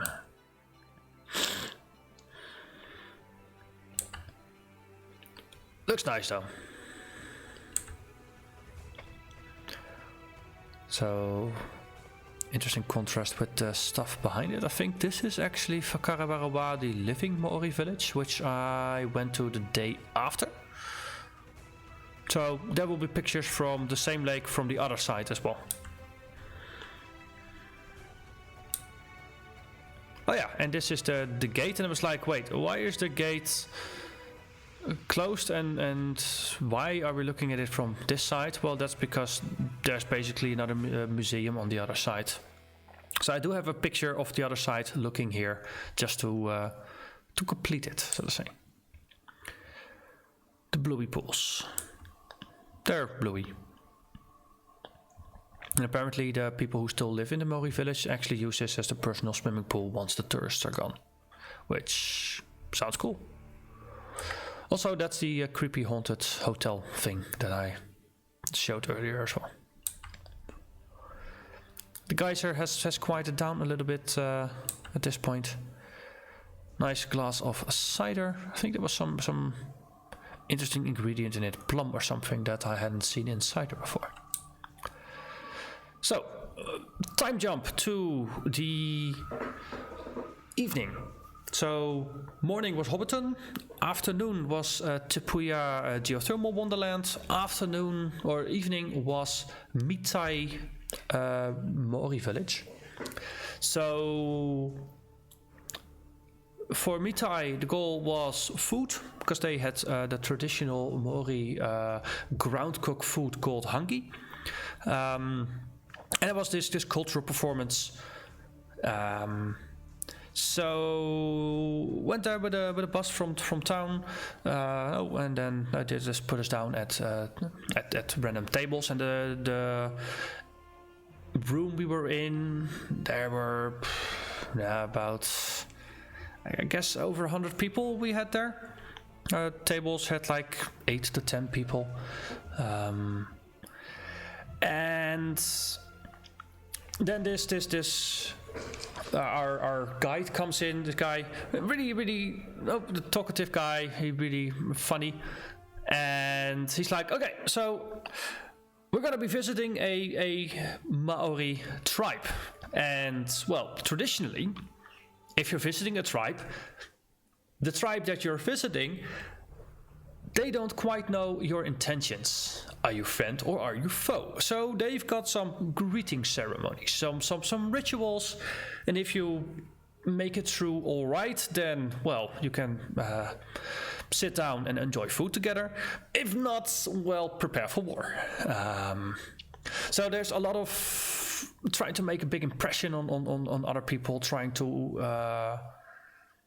out macho them, so to say. There's definitely some posturing And yeah, if you are not overwhelmed, if you're not too cowardly, no, if you're actually a proud warrior yourself, then well, you can make it through alive. So he needed our visiting tribe of tourists to elect a leader. So he asked for volunteers. I raised my hand. One other guy also raised his hand. So we had to do a contest of scary faces, Maori style, so big white eyes, sticking out your tongue, making scary sounds. I won. So afterwards, our tour guide was like, "Yeah, no, the one that wins. Basically, you won the prize for being the ugliest of the group. So congratulations for that." He's really nice. So he was my chief advisor because I was the chief and he was advising me and he guided me through. So learned some Maori words and also how to behave during the ceremonial greeting to not get attacked and killed. And afterwards I had to improvise a speech to thank the chief that we were visiting, and it was actually a nice experience. But being the chief also meant that it felt kind of inappropriate for me to have my photo camera out all the time.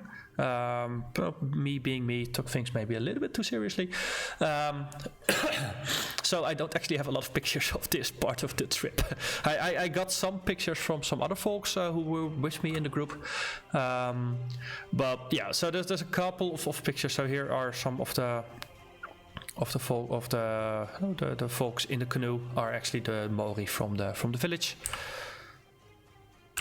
And they were singing and yeah, already trying to make a big impression on us from the boat, and it only got more impressive afterwards. So our guide took us through the village and showed some things. This is more traditional, how it might have been back in the day. So it's a bit less glamorous than it was in the museums. More down to earth, more real. And also one of the things that at the end of the evening we actually had a glowworm tour. Turns out it's difficult to catch little pinpricks of light in the darkness on a camera. So yeah, pictures less impressive than I had hoped they would be. But for the rest, this is our food, our hangi, being cooked and prepared. Basically just a simple food that you stick in the floor and warm up. But tasty nonetheless. So here is part of the greeting ceremony. So he's gonna do the dance with the spear, and at some point he's gonna present the twig of leaves to me, or put it on the floor, and I have to walk over from the side, pick it up, go back, and though keep looking him in the eye and not flinch, not be afraid. No, show courage.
So that was an interesting experience. It's also funny, some of the folks at my table, I later met them at the Redwood Forest, and it was like, "Hey, Chief Wes, hello." It's kind of interesting. So that was the chief of the other tribe for the evening. And they were doing some singing and dancing.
It's definitely different.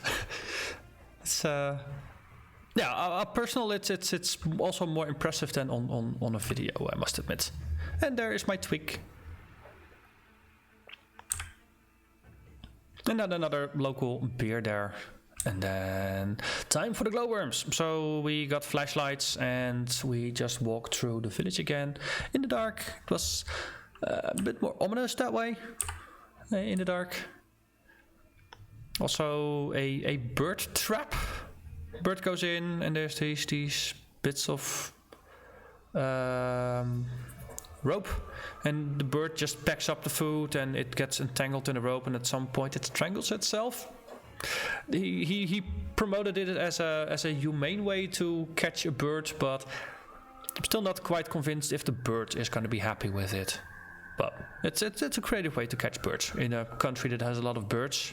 Catching birds seems useful for food, and that's more of a traditional house by darkness. It's also the art and stuff. It's also meant to protect, you know, like a guardian things. So that's why you all see them often around houses. Sometimes it's God, sometimes it's ancestors, but this is always meant to as like a protective charm. And look at this, glowworms. Do you see them? I don't either, which is unfortunate. There's a bit of a lake here with really cold water, and there's these dust clouds that form underwater and just go away, since maybe it's just slightly thermally active. That's it. Can we animate it? Yeah, see, here you see it moving and bubbling and looking all interesting. And also the blue lights around it do give a nice look to it. More glowworms. Oh, look at that. Splotches of light. Those are worms. Now you've seen them too. Oh, see, this one is the best one. So, yeah. The folks at home were also kind of disappointed and laughing at the same time about those quote-unquote pictures of glowworms. And let's see, big time gap. So this is the next day.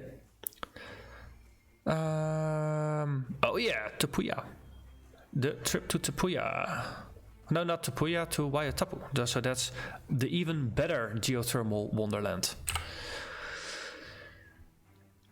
But also just really nice blue sky. So this is just the look from the street. There's mountains, there's trees. I like it. On our way to Waiatapu, we stopped by the side of a road, and there was this nice lake that has mist over it, and it's also just thermally active. To the side of a mountain of some significance, but unfortunately, exactly why eludes me. Ah, here, live picture. So you see the mist just rolling over the water, which is, I think it looks really cool.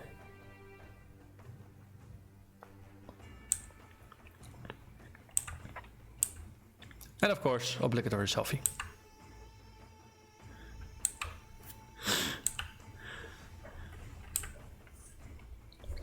So this is the different routes we have here at Waiatapu. So the trip, we were at the Geothermal Wonderland, but the Lady Knox geyser was actually 3 or so minutes drive away from here. So we had about an hour to just do the first stage of the walk, go back to the bus, go to see the geyser erupt, and afterwards we come back here, and then we had another 2 hours, so we could basically just go through the first stages again, because if you look at the distance, it's only 1.5 kilometers.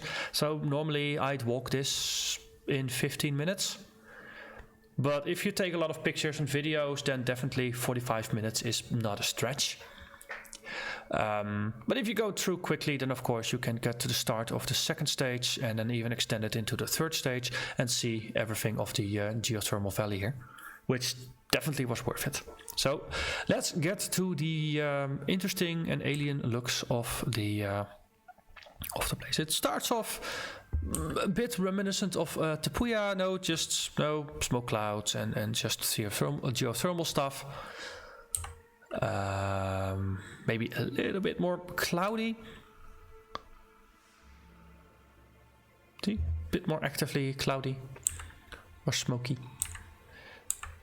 But at some point it gets better, much better. Here you'll have a little bit of a hint of some different colors, some yellowish stuff.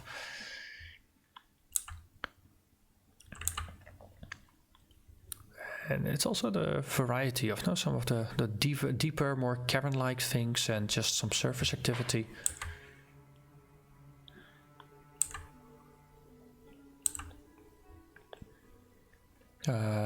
This is an explanation of different colors. So the red, brown is iron oxide, purple is manganese oxide, yellow is sulfur, pink cinnabar, so that's mercury sulfide, and white is kaolin, which is Chinese clay, which is definitely the most common thing here. It's just basic silica. So there's a lot of silica here.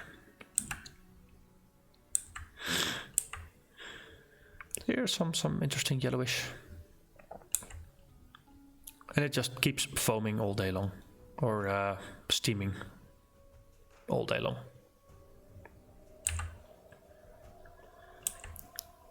Also, temperature around those places definitely higher than normal. Another mud bath, bubbly mud bath. Or actually no, wait. Was this not a crude oil? Yeah, pool of mud contains unrefined crude oil, which was interesting.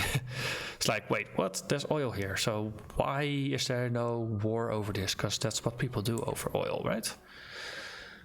But there's just no happily chilling in Geothermal Wonderland. Getting further.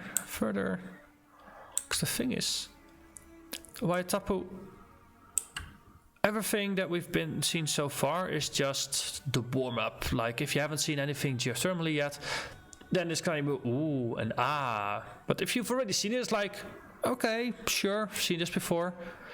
Now we get to the artist's palettes, and this is where things start to look a little bit more alien and more like what you'd see in the in Act 9, the in the Gorgons area. It trippy like that. You got some yellows, you got some greens, you got some reds, you got some blues, you got some smoke on the water. There was a song about that somewhere. And just against the backdrop of a nice blue sky and some nice green trees, I definitely enjoyed my view of that. I think there's just a video overlooking everything.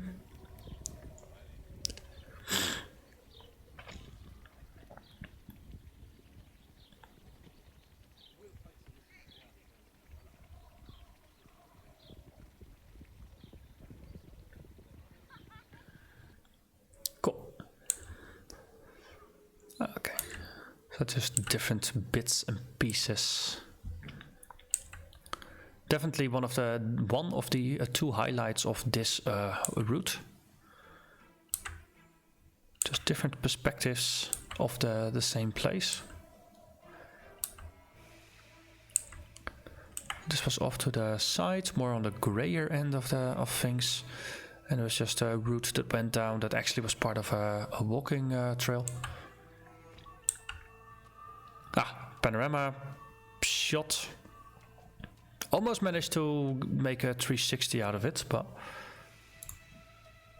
not quite. Another obligatory selfie. This one moves. See? Steam. Look at that, just nice and red and green and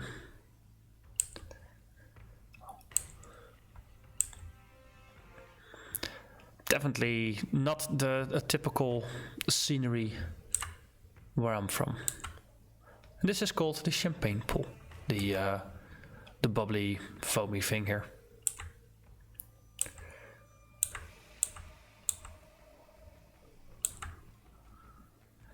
So when we got here later on the day, there was actually less smoke on the water, so you could see more of it. So we'll be back here. And now some detail about how it all works. Bubbles, hence champagne pool.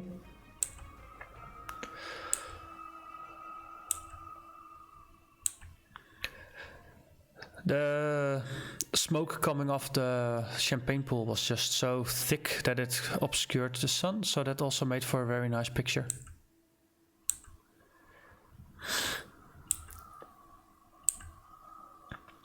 As I said before, I'm not usually the kind of person that takes a lot of pictures, but this vacation I definitely learned to take more pictures than normal, and probably shot more pictures in 2 weeks than I've done in like the 5 years prior to it.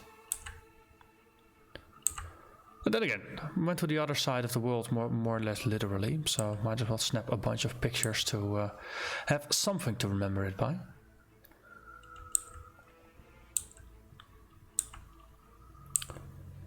Let's see.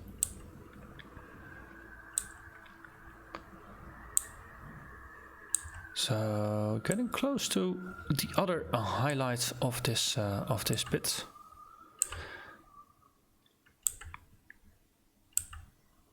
And that is this lake. An intense green, almost yellow lake. It's very, very bright in color. There's no bubbles here from the... It's just big and it's green.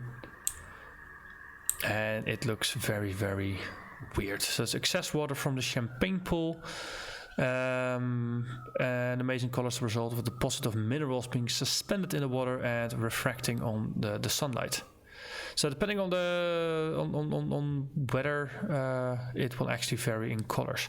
pH of 2 makes it extremely acidic. So yeah, don't dip your toes in. And of course more selfies. This is from the side, but it's actually pretty darn big. And then a walk back to the bus through some nature stuff. And then here we are at Lady Nox. So this is Lady Nox in her glory. Not erupting at the moment, of course. I've got a... So there's a story. I'm gonna tell the story and then I'm gonna just forward to the clip of actually the thing exploding, not exploding, erupting, that's the word. So go back 150 years ago. British colonists have settled and they've got a penal colony nearby. So there's prisoners doing labor work. And they're basically just left there to fend for themselves, and they're supposed to just cut down trees and deliver lumber. I think something along those lines was their task. But of course, no, they live there, they've got clothes, they want to wash it. There's no real drinkable water there's not a lot of good water in the area. But there was a warm water pool here that they had discovered. So they went there to take baths and to wash their clothing. Lady Nox has this nice spout on it. Back in the day, the spout was not there. It was just below the surface of the water, basically. And the eruption, somewhere between 1 and 3 days, is when Lady Nox naturally erupts. So, chance of the prisoners doing laundry and taking a bath here, being here at the same time as the Lady Nox erupting, not that big. But at some point, they're nicely doing their laundry here, and one of the prisoners, they spill some laundry detergent over over the place where Lady Nox is. Turns out, if you put laundry detergent or some of the active ingredients in laundry detergent into a geyser, that will mess with the surface tension, I think, of the geyser, and it basically accelerates when the geyser is gonna erupt because it clogs up the top. It prevents pressure from going out, which sets off a sort of a chain reaction that actually forces the geyser to erupt and spill out all of its watery guts, and then it's empty, and then of course it resets its eruption cycle again. So what I do every day at 10:15, they put some laundry detergent in to basically simulate what the prisoners did back in the day. But because it's still a natural process, some days it will sputter for 10 minutes and then that's going to be it. Other days it might go on for multiple hours. Which still makes it very interesting. So let's actually have a look, because I had pictures. Also, random exile. There were some in places. Took a bunch of pictures, and then at some point I grabbed my video camera, went off a bit to the side, held it really high, and sees the lady just putting down a microphone and preparing. And then just walking over there at some point, and then yeah, so I grabbed a photo of the entirety of it with the whole story and things like that, but I also edited a shortcut for my family on Facebook, so that's the one I'm gonna show you. Let's go.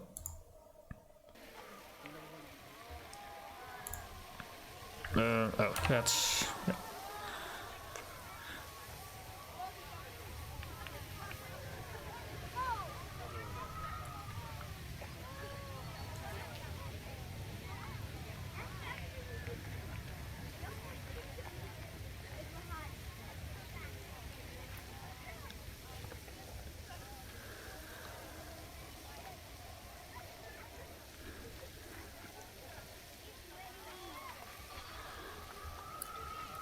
And that's sort of kind of it. So, yeah. The Lady Nox, there's more hype than substance. The story is still very interesting, but Waiatapu is still definitely something that's worth going for. And if you're there, might as well do Lady Nox. So it's not that big of a deal, but yeah, it's interesting nonetheless. Some science of mud. Mud pool, and then there was a bit of a higher vantage point, I think. Yeah. Picture from the same mud pool from a different angle. And of course, more selfies. So, back at the Geothermal Wonderland for just doing routes 2 and 3, but of course back again at the green thing. So took another picture, and to me it still looks more or less the same. Some red stuff, some iron oxide down the path. And there we go.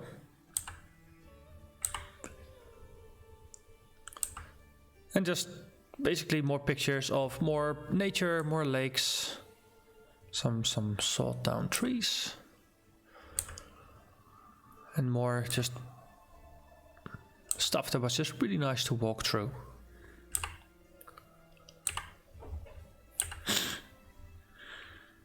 And for this part of the trip, I just wandering around with a Canadian and another Dutch guy, and just randomly chatting about stuff while just enjoying the scenery. This lake, really nice, blue and green and just different shades of colors, which was just nice.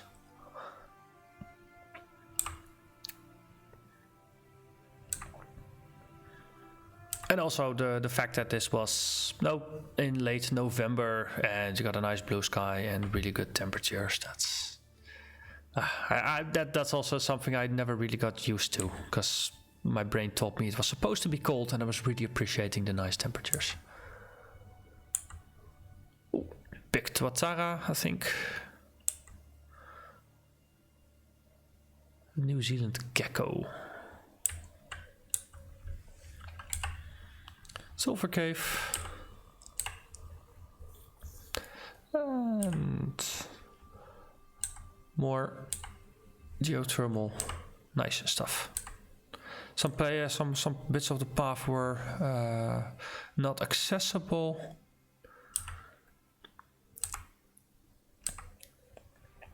But still got to see plenty of nice things. Let's see, this is just a little puddle that was bubbling, I think.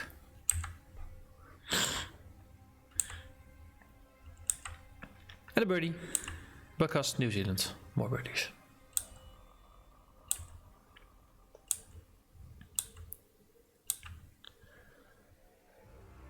Ooh, what is loading here? Ominous music. Just got some random Path of Exile soundtracks on in the background, but it's nice that it actually kind of sort of fits. Just trees and some shrubberies. Back at the champagne pools, this time with a little less steam. Still looks very nice. And more selfies, because hey, gotta take selfies.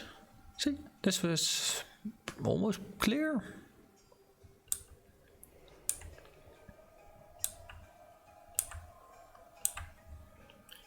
The really green stuff again.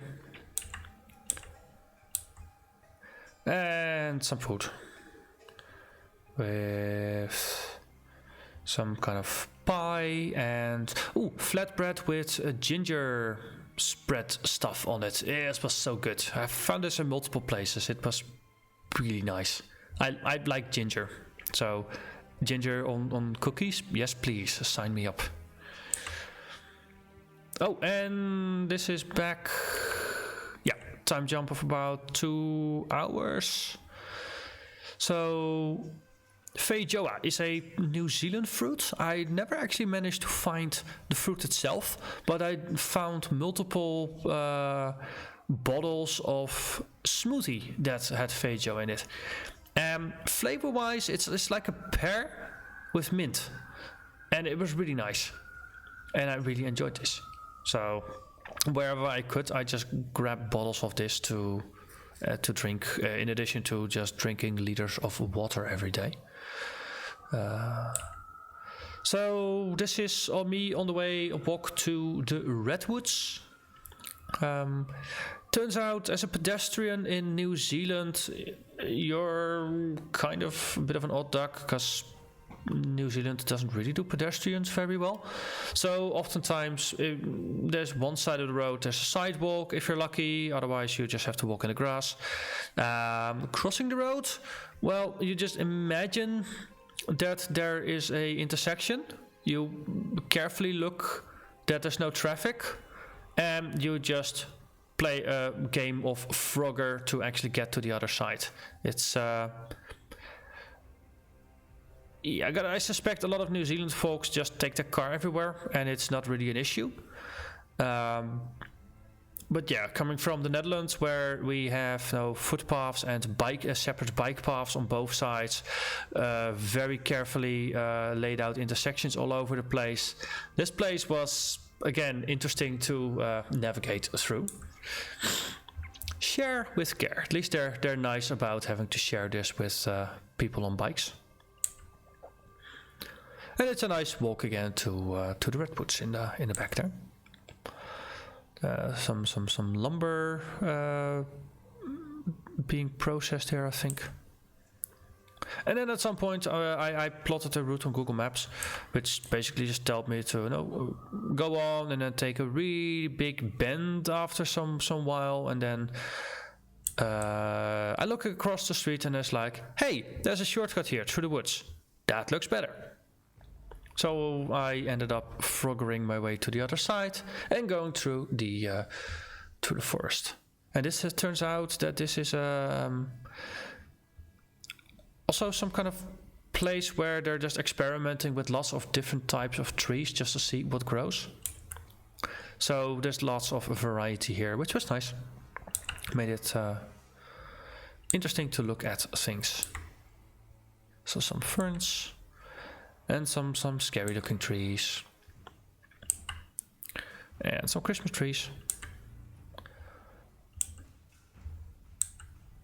And we're getting closer. I think there's redwoods in the back. Big redwoods. Oh yeah, Science Tree Research Park. That was the thing I just went through. 60 exotic species of trees. Me taking a selfie with a redwood tree, because I can. And look at that, the tree walks. So here's the corkscrew that takes you up, and then you got the platforms, and then from one tree to another one. And then they got, the whole track is 500 or 600 meters. I think I probably got photos of the stats as well. So you can go up there. Different types of trees. Also redwoods, apparently they are the biggest types of trees in the world. If you are talking about the California redwoods, they get really big. Something to do with the climate there, not supplying the trees with wood with water the entirety of the year, and soil just being regular. So the trees there, they grow slowly and they grow big. New Zealand, it's a country built on volcanoes, right? So it's really fertile ground. Also, there's just rainfall all year through. So the trees, they grow quickly. But because they grow so quickly, the redwoods, their core is actually really soft. So they don't grow as tall as they do in California. Because at some point on the inside, they're just too weak to sustain themselves to grow larger. So turns out if you go too fast, there's actually limitations on how big you can grow. And it's also because the insides are not so strong. It's not actually hardwood, but it's actually a really kind of soft wood that's pretty fragile, actually. So this is still a pretty big, giant tree trunk. Selfie with the tree trunk. So some bit of the first redwood. And this is up on the platform and just slowly going through. The photos have difficulty conveying a sense of height, which is a little bit unfortunate, but as I say, please do not touch the trees because the bark on the outside is also rather fragile. So they had some bits of bark just nailed to the demonstration board, so you can touch that. And it definitely was soft. Not quite sure what's there. So some of the paths over the parking lot, and most of the platforms in the trees, they had like one or two of these information boards attached to them. So it was a very nice and educative trip through the trees as well.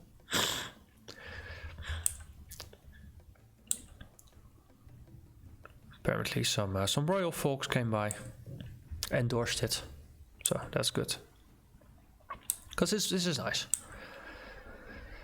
Also, let there be lights. They got an artist to design all kinds of lights to hang in between the trees and do also kinds of other funky stuff with lights in between the trees.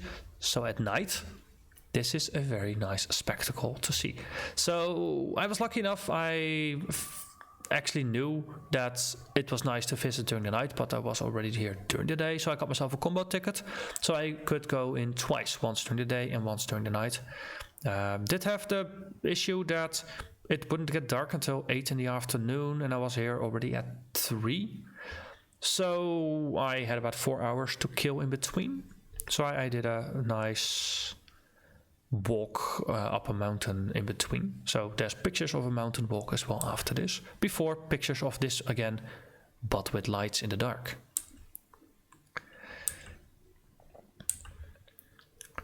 Some tree seeds.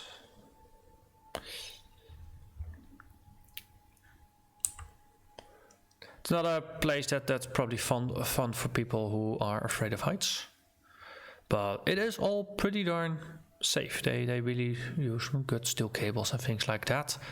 So you start at 6 meters, the highest point is 12 meters, longest bridge is 37 meters, and it's 553 meters in length to walk. So here's actually just a walk across one of the bridges. I definitely try to just take you along for the journey.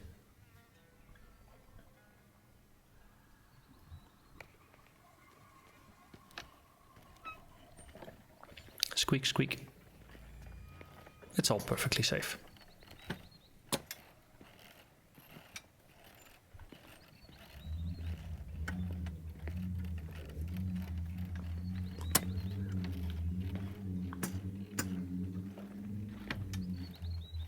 Just have a bit of a look down, a bit higher now than when we started, but still the sense of height is difficult to convey in video or photo.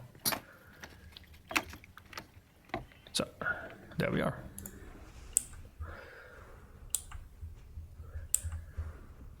More. Oh yeah, and they have some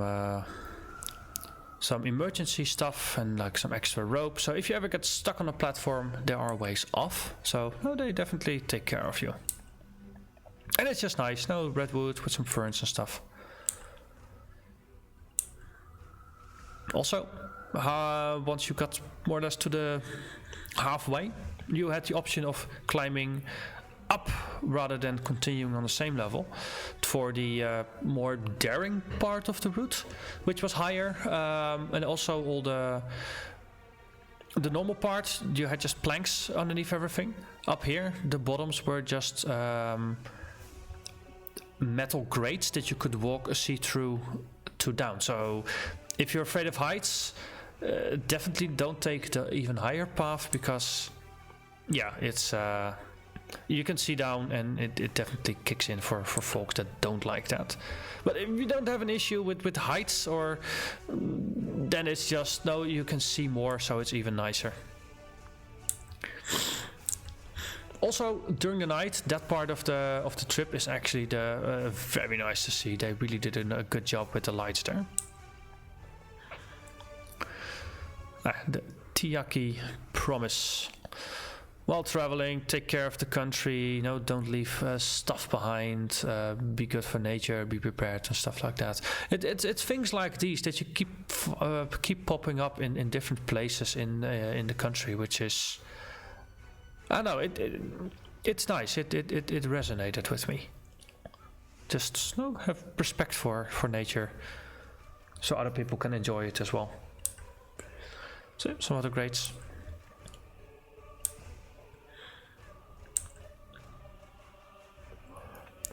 Native forests, so pre-human forest cover, current forest cover.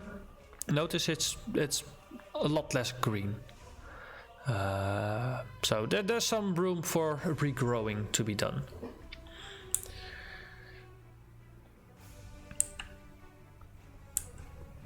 On the other hand, now forestry in a sustainable way is something that they're doing pretty decently right now there.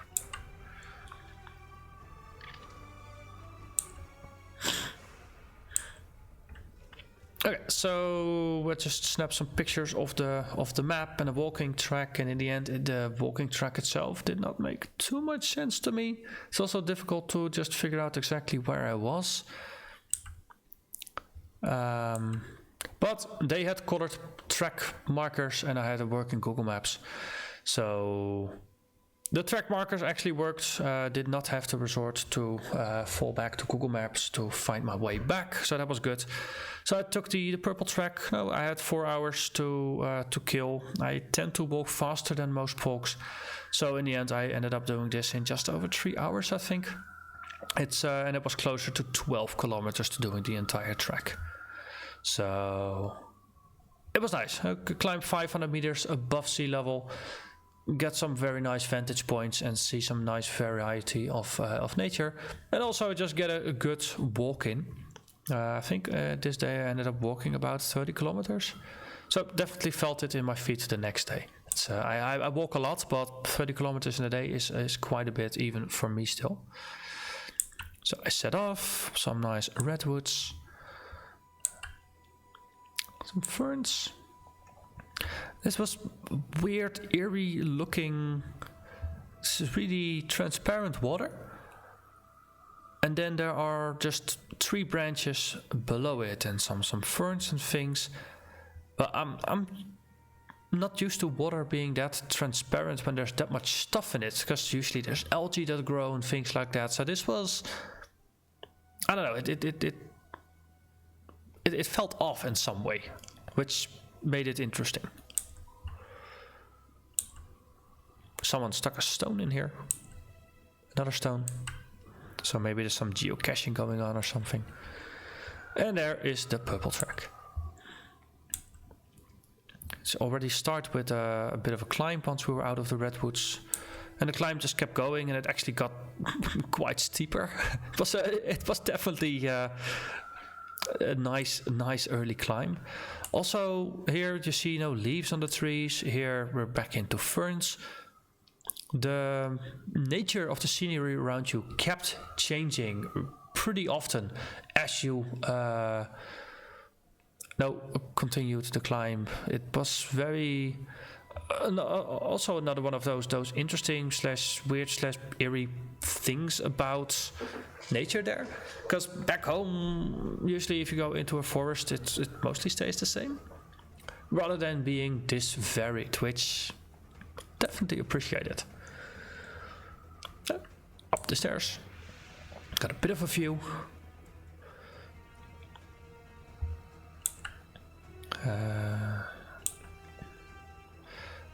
Lake Rotorua, bit of hidden behind the things.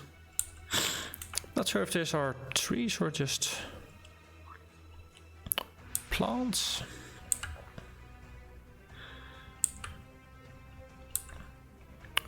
Selfie time. Oh yeah, and there were birds just...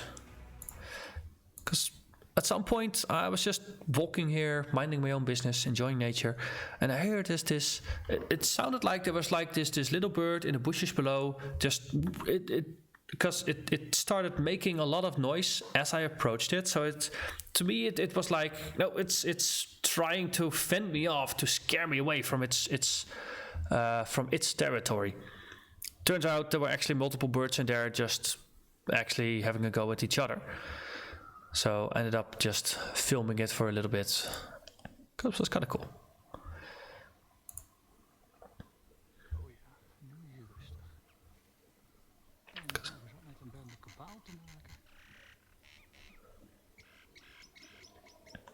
Aan de kant waarop de gast op zijn of haar zet.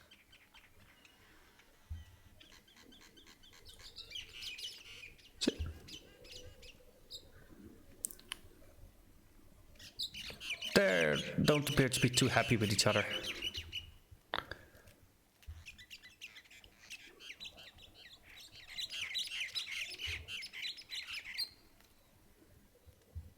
Niet op. Zet hem op met elkaar. So they don't really like each other too much. So that was kind of nice and random, just birds fighting. Or at least arguing loudly. So the view of Lake Rotorua from different vantage points and different perspectives is the common thread in this walk. Because it's just basically just snaking past the mountainside. Walking trail downhill. It's a walking trail and a mountain bike trail kept intersecting, so there would be random signs from place to place. You see, two-way track, share with care, because the mountain biker might pass you. Still following the purple one. The black trail was actually a much longer trail. I think that was one that was supposed to take like 8 hours. So way too long for me to do in the time span.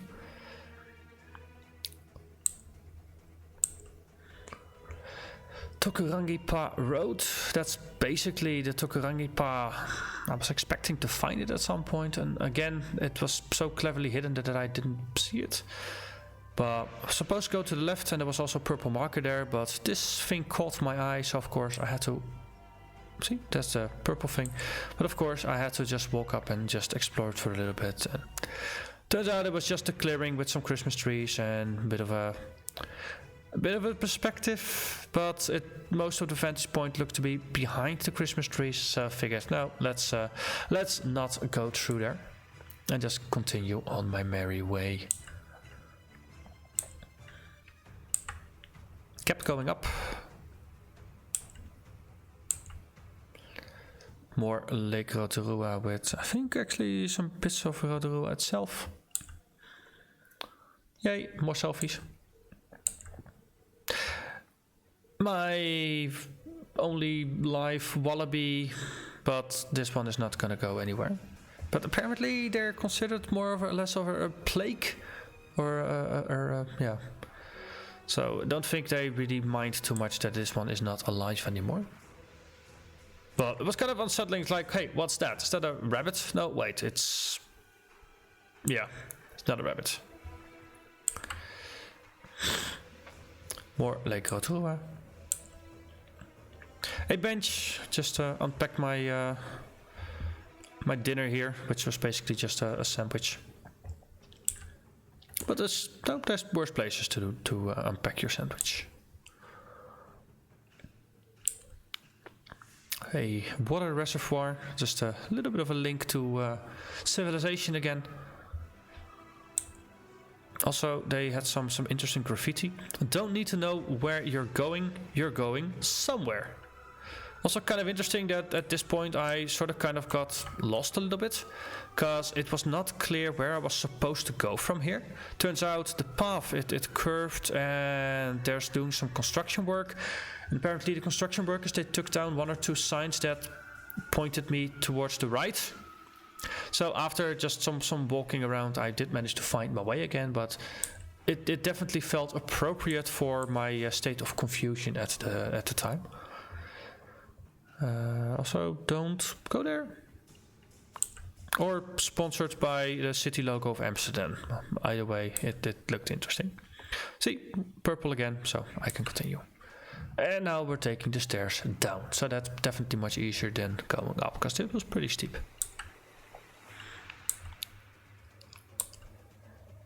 And it's just, again, just more nice looking nature. Just a random bridge over a pretty deep chasm, so it was nice to just be able to take the bridge rather than having to go down and up again. See? Pretty deep because there's plants and stuff. And here, purple and black split, so I went right. And from here the route got much less interesting because it was more gravel road than dirt paths, which it just doesn't feel as good to walk. Though for a couple places I had to go off of the road and it was actually nice again.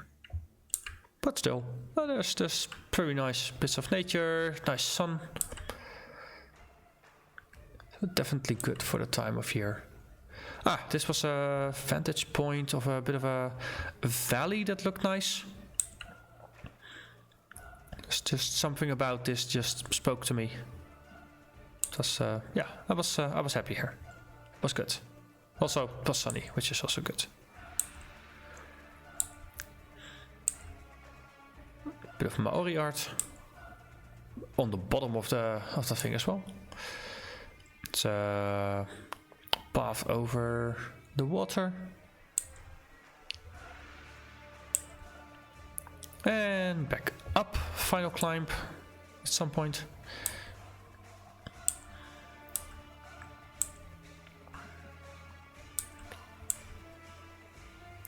wall climbing. Some more vantage points. And this is mostly where we're going back again. So there's a asphalt road there. Then I got to a fence and I was like, wait, what the heck is this? Because it's not really clear what's here. And then there's some water basins here, and there's another one like it over there. It's like, what the heck is happening? So in the middle there's a picture that explains it. And apparently this is some kind of Rotorua land treatment system. And I think it's something about Lake Rotorua had a lot of phosphates or something get into it at some point, and now they're just trying to clean the water. And apparently whatever they did, it did help to improve the values. So yay for them. And this is the last bit. We're going down again, getting closer to civilization. This is the path I wanted to take, but there was no sign pointing down, so I just had to take the road again. Sad me. Back in the roads, and then there was some construction, so the last little bit I kind of had to find my way back, but I recognized things, so it was okay. And then I had about an hour or so left before it was dark, so I figured let's do some recharging of my my mobile Wi-Fi hotspot.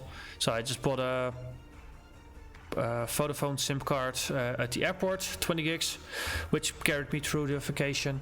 Power bank, which very helpful. I charge my phone multiple times per day because surprise, surprise, if you take 500 or 600 photos a day, it drains your battery like crazy.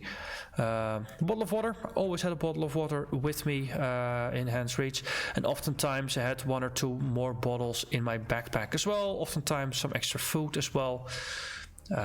Just a bit of a shout out to my gear that I was very happy with.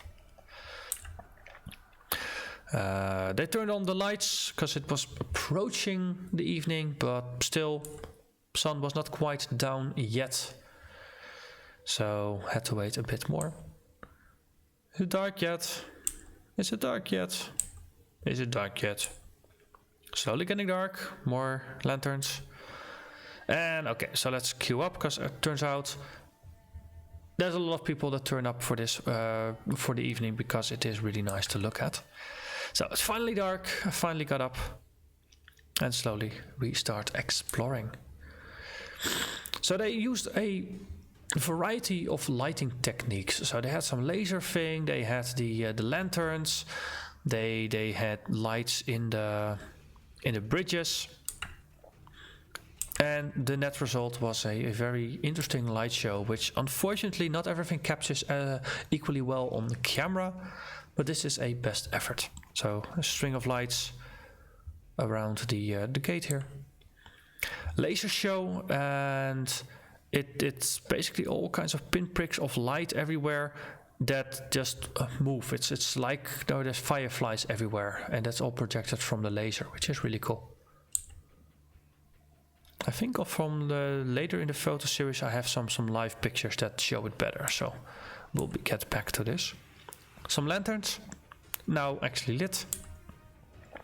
Also they cast nice shadows on the floor, which I have at some point. See? Shadows on the floor. And shadows are the lanterns from various perspectives. Some of the walking bridges are more lit than others, but no, this does put the attention on the lanterns. A good thing was I already had read all the lore notes in all places, so I could just focus on the light show for this trip. And yes, I did call the readable things lore notes. Yes, I'm a gamer. More lantern stuff, casting shadows. Live photo? Oh yeah, they had a projector up here, so yeah, the light was doing funny things on the floor. And there as well. So up ahead you see the strings of lights for the elevated walking route, which was a light show all unto itself. And they also used some projections from one or two of the places to project out onto other trees or into places. So I think at some point they projected like an owl with light and things like that. It was definitely worth going to the Redwood Forest by night. So there's more colored lights here, different colors underneath the ferns.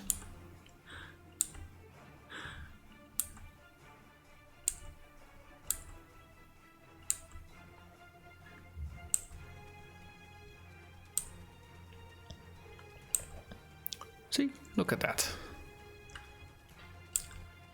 This was very nice to walk over. Very brightly lit. And then in contrast, other places were much more shadowy. But more atmospheric due to the lanterns, of course. Not all pictures turned out equally well. Ah, here. Live picture of the laser show. Yeah, you see some stuff. There's some moving things, but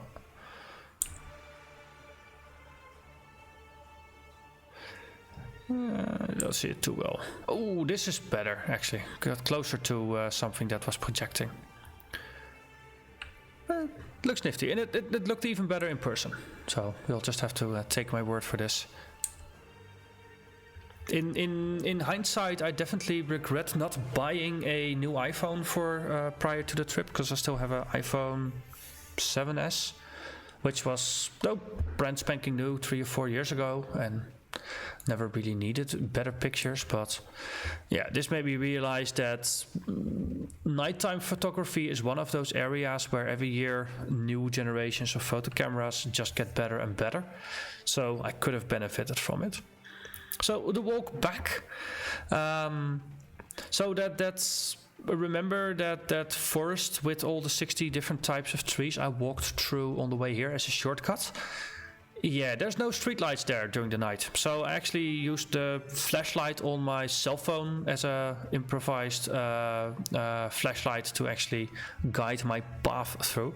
Though at some point I did turn it off to just gaze up at the stars. Still relatively close to an urban area, so I didn't see the Milky Way, but I did see stars, so that was something. I did try to pay attention to stars. And also at some point there was like a random guy sitting beside a motorcycle, just sitting there smoking in the dark. It was kind of awkward, and he was also like, yeah, this is awkward.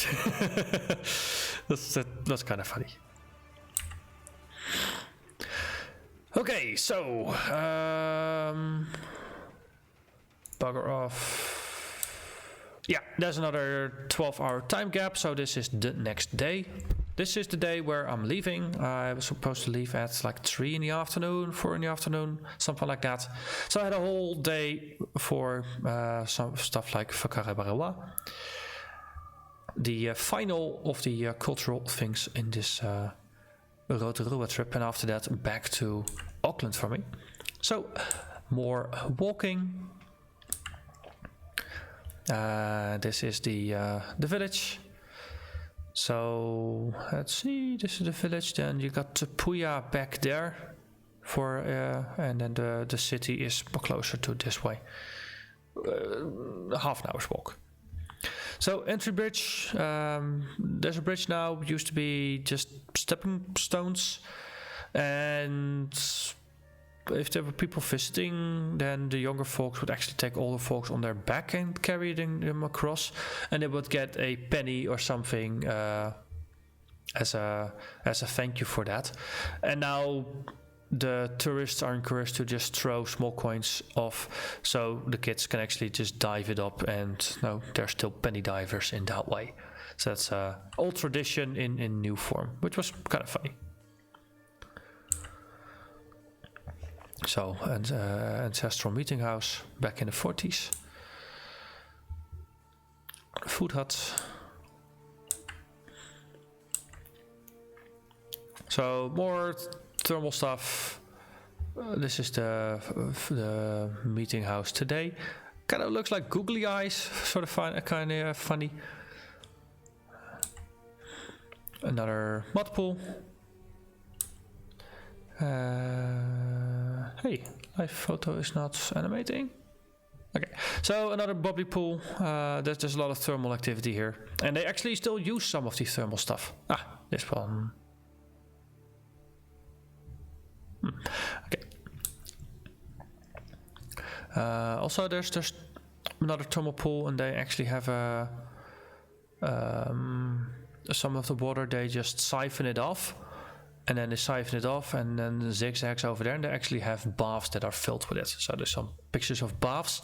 They're filled from here. And again, I had about 45 minutes that I could just roam through the village before my guided tour started. So I did quite some scouting and some picture taking before the tour. So I was a bit better prepared for the tour itself. Hot bubbly water. I think this is one the pool they call the grumpy old man or the prickly old man or something along those lines. And this is basically where they would put animals in if they after they had hunted them and they wanted to remove the fur. They just put it into this hot pool for a minute or so, and all the fur would just go off. Same with birds and taking the feathers off. They just use heat for it because it is that hot. Definitely not a place to go swimming.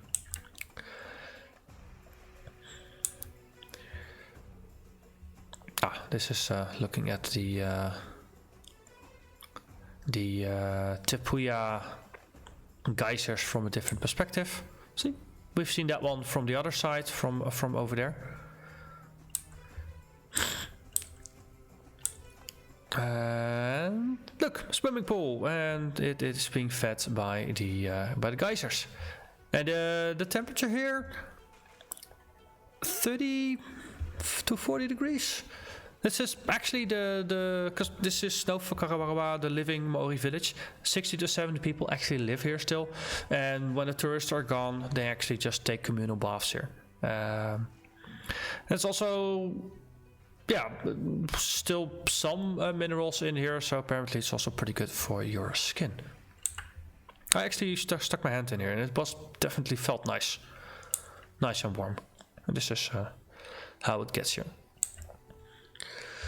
Also, they had a house dedicated to geology and things like that. So I snapped a lot of pictures of rocks and just interesting info things, which we'll just go through quickly again. You can pause the video if you are interested.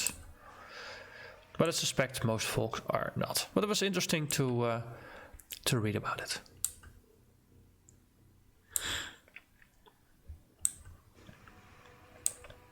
It's also bits about history and things like that.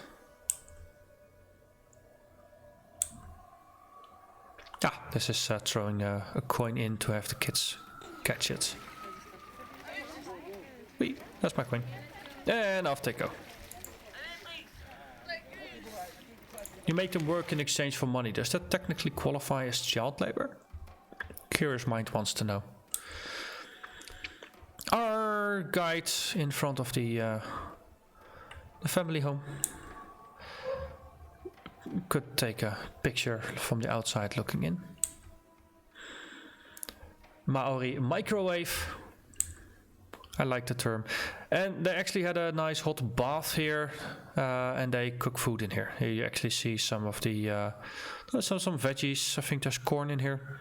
There's some cabbages, and you can actually buy corn on the cob, boiled in here, in this nice hot steaming pool. You can buy it next door. So that was my lunch. It was good. It was good. Also, nice colors here on the other lake. Kitty cat.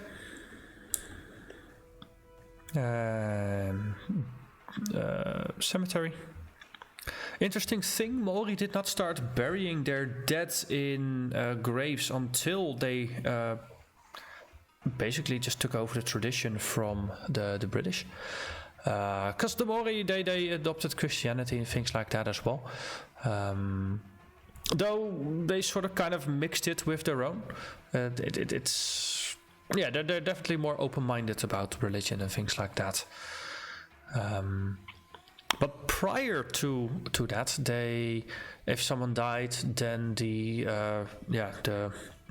local shaman would sort of kind of mummify the corpse, because they had semi embalming like pools there as well, and then they would put the corpse up and actually just have it decomposed, and afterwards the bones were stored in a cave. So they did respect their dead, but they treated them differently than they do these days, which was interesting. Just some houses and stuff. More mud pools. And more graves with some distinctly Maori looks to it. Again, different look at the geysers at the Puya. And this is the gate from the other side, as I alluded to earlier. This corn comes from there. It is tasty. Vegetable gardens. Lunch.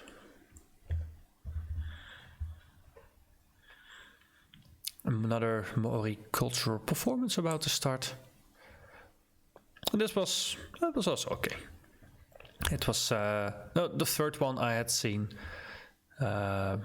Medium in size. I've seen one slightly smaller and one a bit larger and more impressive. But it was fun. But you definitely start to recognize the themes. So I didn't record any video here. And again, now if you want to cross the road, imagine the zebra intersection, because outside of the city centers, they don't draw them for you on the road. I have no idea what this is for. Oh, this is probably from the way back on the bus. This is probably while driving. Yeah, this is just random photos of the countryside. Well, driving back to Auckland, and look at that view from my hotel room. Actually got a pretty decent hotel for the last couple of nights. So back here at the Sky City Tower. I was pretty high up, so I could actually look down on another building and noticed they had a rooftop tennis court, which was pretty cool. Also interesting if you hit the ball over the fence. Yeah, there's if you ever get a random tennis ball on top of your head and you wonder how or why that happens if you're in a city, well, it might be because a flat nearby might actually have a rooftop tennis court. Interesting things. Yeah, just wandering through the harbor. So on Friday, after doing the touristy stuff, I went back to Auckland. So this is again in Auckland.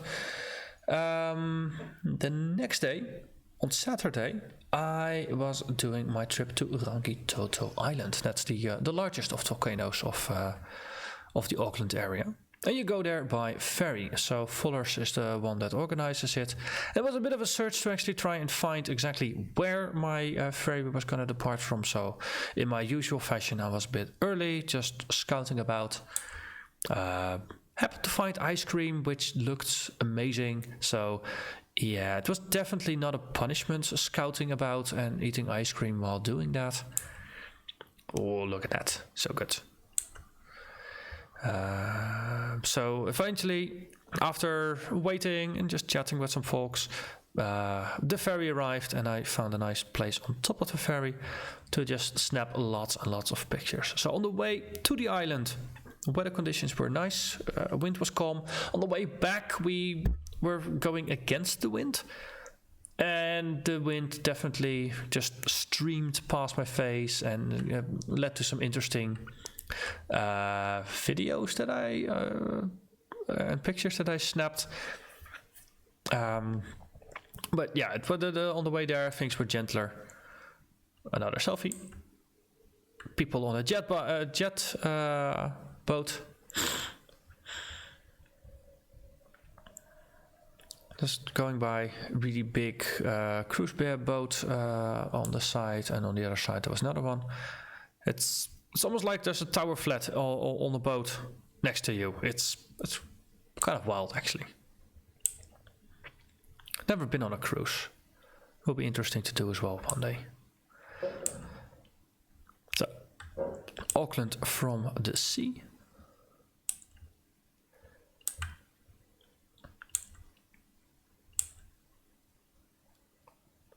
Loading, loading, loading.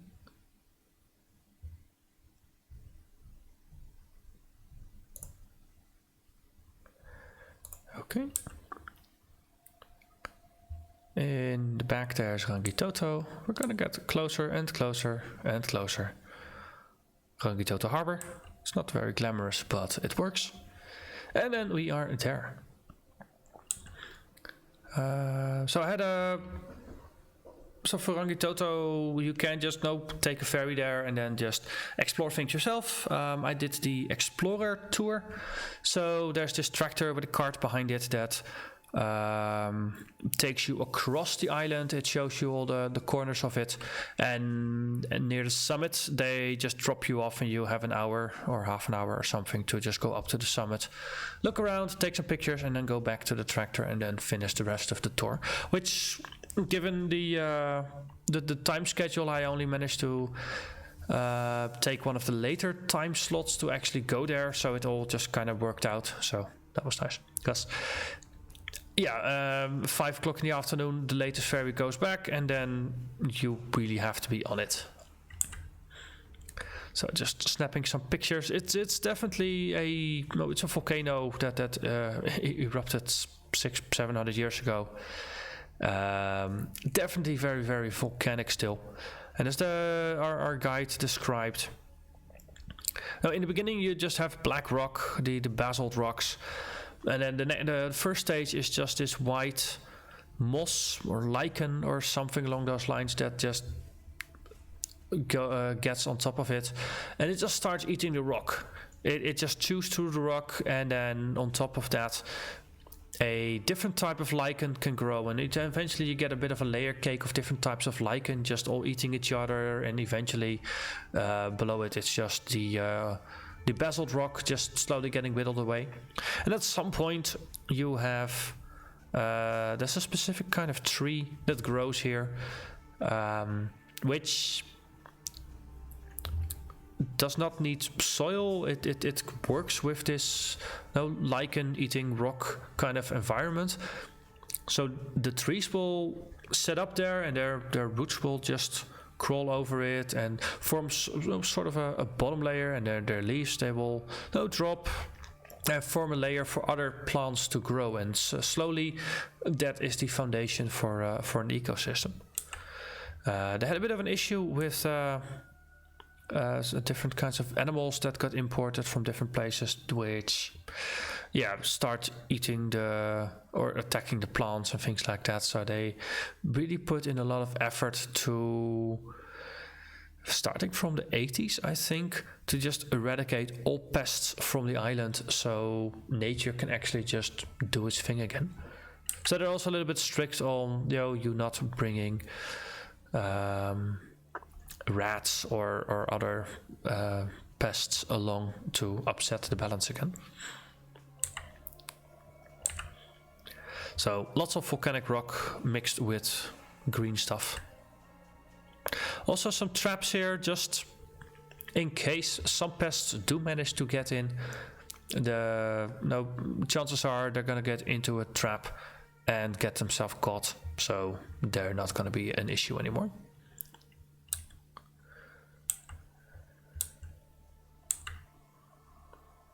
Let's see.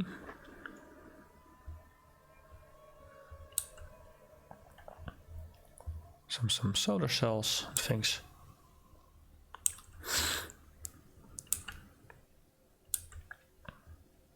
This is a bit of a view of the mode of transportation we got to enjoy here. But it's actually pretty darn green for a volcano. Could be worse at least.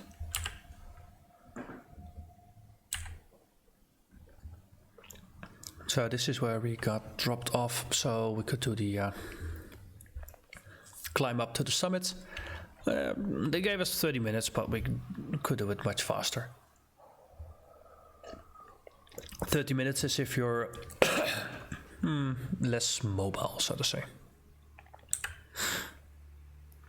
So it's just a walkway, so it was all just relatively well taken care of. But the view from up there was nice. I mean, this is the highest point in the city, or next to the city, because it's not in the city. So you do look out over everything. And there's another island next to Rangitoto, which people actually lived on when Rangitoto came boiling out of the sea. People who lived there actually gave Rangitoto its name. Apparently it's something like Blood Sky. Yeah, it made an impression.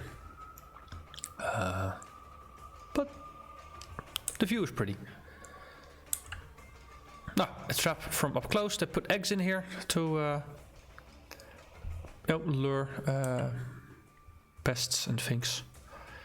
And again, the vegetation, it is different in places. So that's also nice to see. This is up top, and again, just the crater of the volcano. Looks really nice and green. Let's see, I think this is a video just looking around.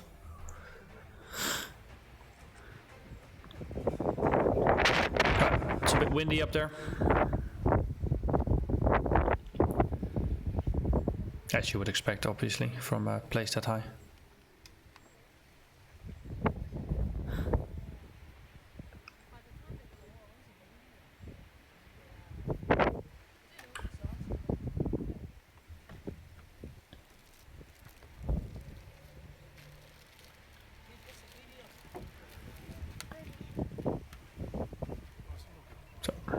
And that is full circle.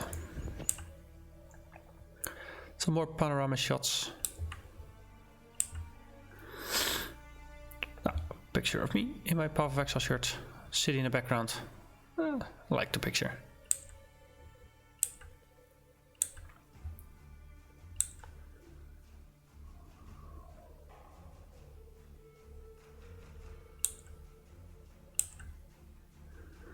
And then the way back, more lava rocks.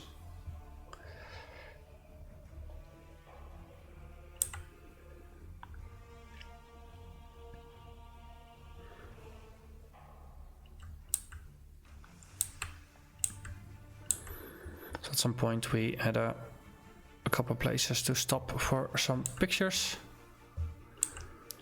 Selfies, and the driver also took pictures of folks, and actually turned out pretty nicely, the picture. And then onwards we go. Lighthouse with the city, fixed Devonport in the back.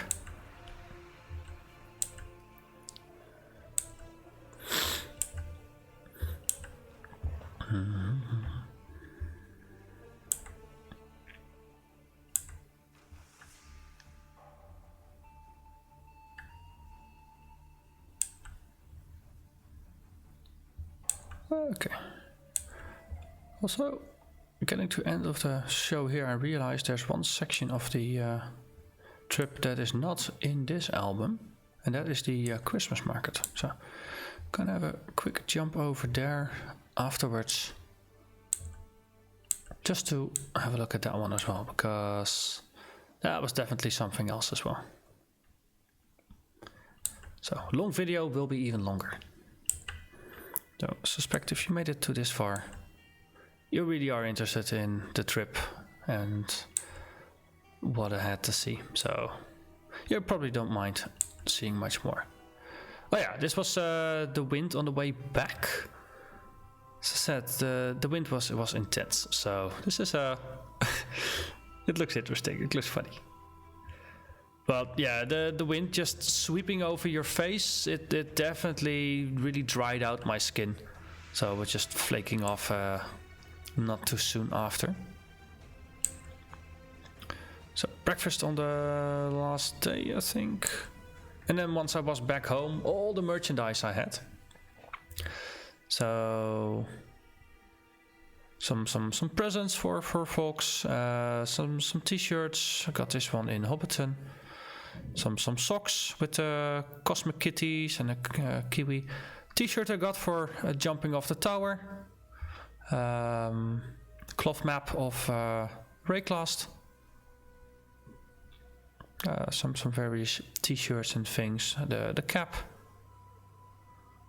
So let's have a look. Let's see, sidebar. Christmas parade.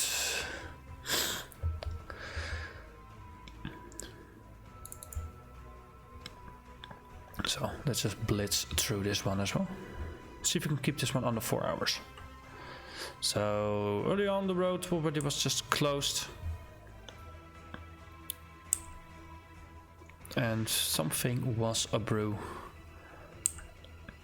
And slowly more people kept collecting at the side of the roads. On blankets with umbrellas just to protect them from the sun. Some trucks with preparatory stuff. And it just kept gathering and gathering and gathering. And it really reminded me of like a King's Day in the Netherlands, which is a pretty major holiday that also has the streets filled with people. With like impromptu street side markets and things like that. It had a bit of a similar vibe, but with a Christmas theme and nice weather. Also, normally this is downtown Auckland. It's supposed to be really busy here, and it was just almost no cars on the streets, which was also an interesting experience. Atea Center, after Exilecon stuff had been torn down, and now they had a stage where there was going to be live music and there was some food and stuff. Also was going to meet up with one of the viewers of the channel actually here later that day, because we've been trying to arrange to just go out for beers. It was not until the very final day that we managed to make it work. So this was the place to meet. Just behind Atea Center, so a sneak peek of some of the carts. They were actually kind of funny. Picture of the sun. Orchestra, just standing ready. And then at some point they moved to the other side of the road and started playing Christmas tunes. Also nice being just over 180 average Dutch height. In here I towered over everybody, so I really had a good vantage point even while standing like 2 or 3 meters away from the street side, which was nice, very convenient. So also another Exile actually was still in town for this, so kind of met up via the Discord. So it was nice, just sharing this with some other folks.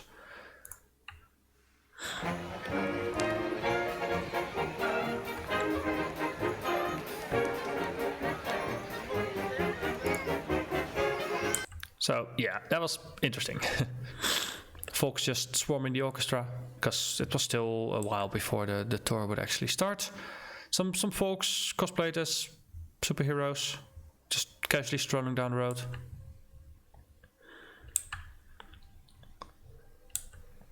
And there's the start. There's some police cars that are leading everything. And then behind him, a band. One of many.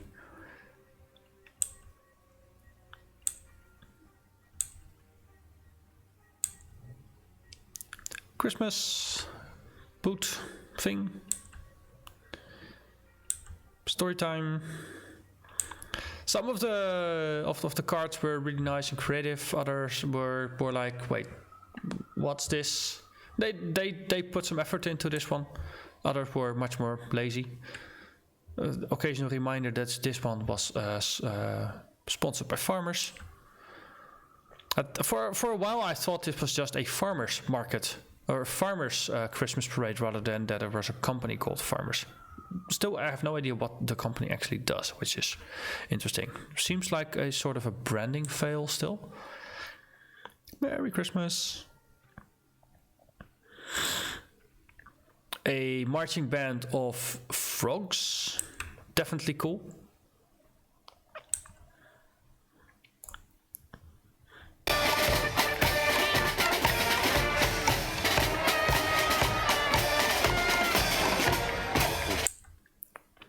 Just for all the things with music, I'm just doing really short clips to keep the length a little bit controlled, because there's a lot. This was skating about.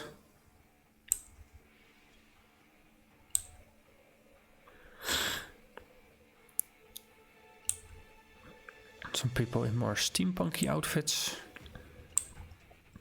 Ah, yeah. Smoking dragon thing behind it. This one looks cool. This is definitely one of my favorites for the things that passed by. Just look at that. Too bad the gears don't actually move and stuff, because that would may have made it even cooler. But still, it's a dragon with a smoke machine in its mouth. What's not to like?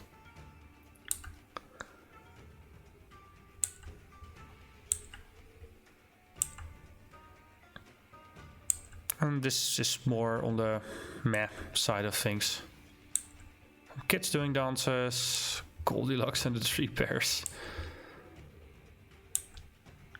It's another random marching band, the more spacey outfits.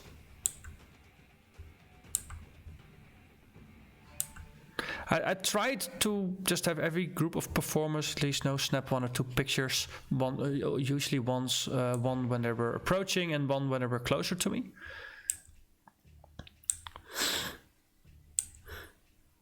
Let's see. Yeah, this is not the one with Mori Center yet. This one I think is one of the least impressive ones. Just a red truck with a clown on top.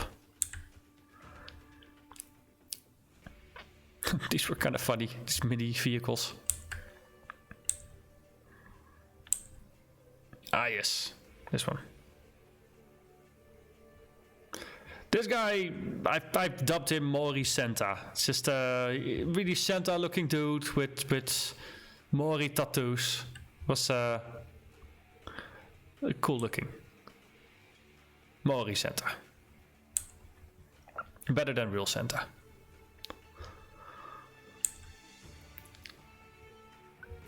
And another marching band and kids. There's actually a lot of kids that also were doing all kinds of studied things, and actually pretty impressive what they managed to do, especially without falling. Oh, Tower of Kids and stuff.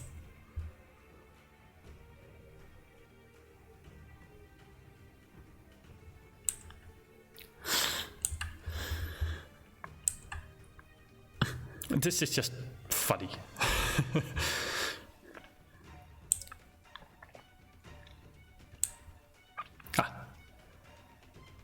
Bagpipes.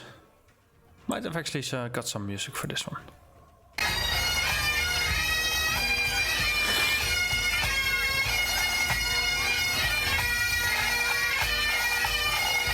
We don't get a lot of bagpipes in the Netherlands either, so they're cool. Please, dogs. This one felt really random, but apparently this is a big kids TV thing in New Zealand. They had a place on stage at Atea Center as well later afterwards, and it was a good reason to find something else to do in town. A lot of kids responded really enthusiastic to it though.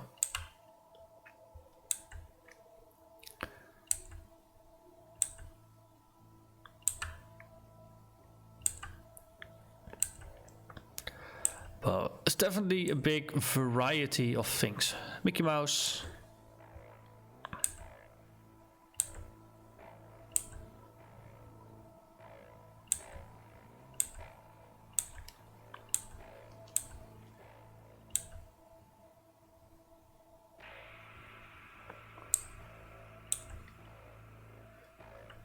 Some more Asian.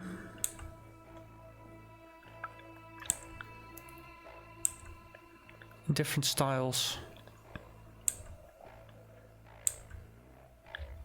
Classic car, something with bears. Kids dressed as butterflies, which was kind of funny.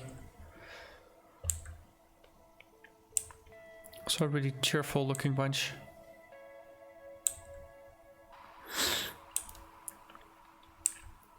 Oh, this one was funny as well. Toot toot.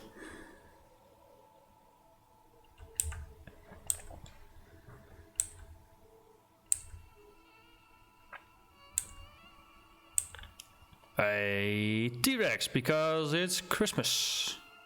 The beginning of time. That's so nice and random.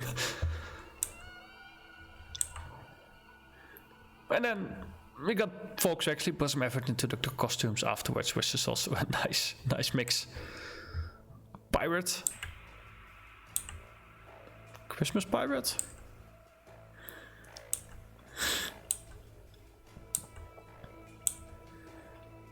Also sort of random, more Scottish bagpipes. Bees on. It's also kind of funny.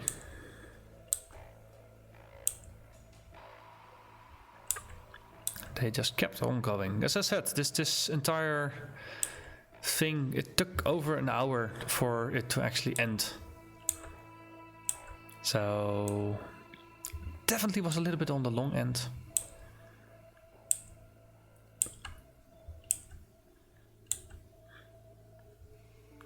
See, a kiwi balloon. That's cool. Kiwis are cool. Wow. Look at it being happy. Goodbye, kiwi.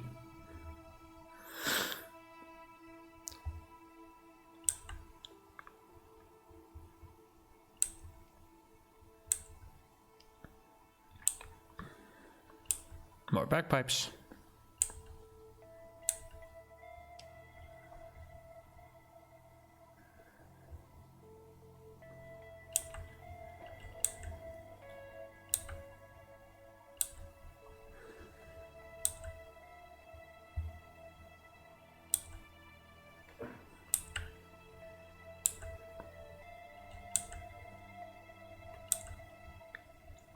And at some point I too started wondering, like, is this ever going to end? But then there would be something that was just definitely interesting looking, and then it's like, okay, I'll just see this out just to see what other interesting thing will come by at some point. Just some random stormtroopers because it's Christmas. Train.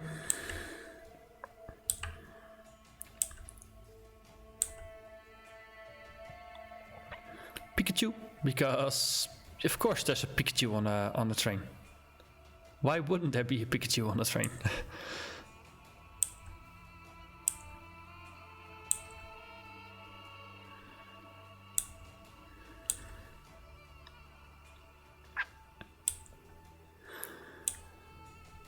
An elephant, also very Christmas. And Optimus Prime, because Transformers is Christmas as well. And they actually had it spin around. But yeah, it's people doing the moving, not the Transformer doing the moving. So that was kind of interesting.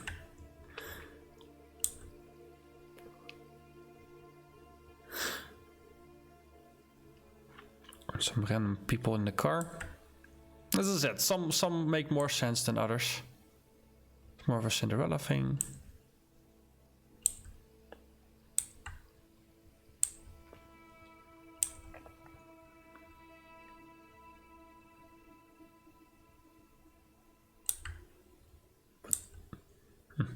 A random picture.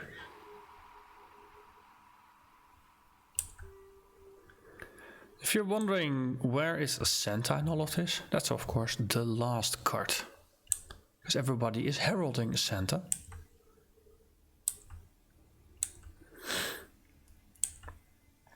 people waving flags. There were actually big flags that they had.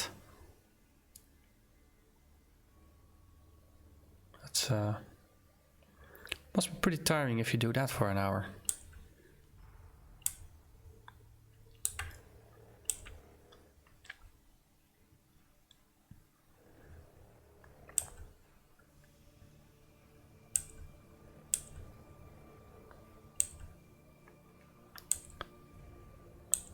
Now we're getting more and more towards the end of things. Donald Duck, because more Disney.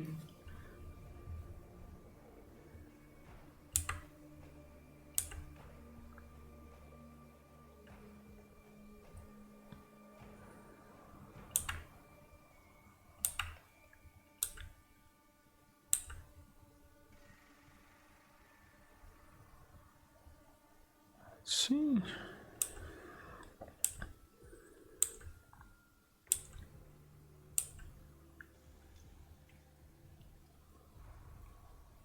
And there, Santa.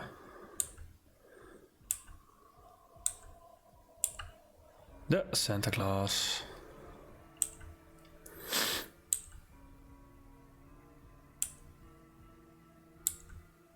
And then afterwards, a lot of people just followed the parade, and others just started windmilling into the streets.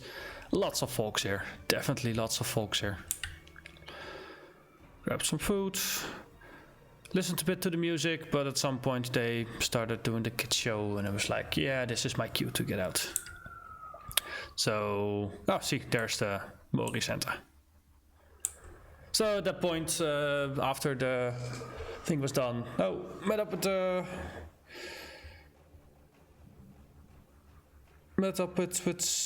the viewer, and just did a bit of a pub crawl, just had a really nice night. And then next day, stepped into the airplane with a bit of a hangover and flew back to the Netherlands. So, yeah, that was my trip to New Zealand. Talking about it definitely took a little bit longer than I'd expected, but then again, knowing myself, I should have expected that it would take a while, because yeah, I did go through actually close to 1,500 photos. So yeah, everything you wanted to know about New Zealand and probably more. So yeah, I definitely enjoyed myself.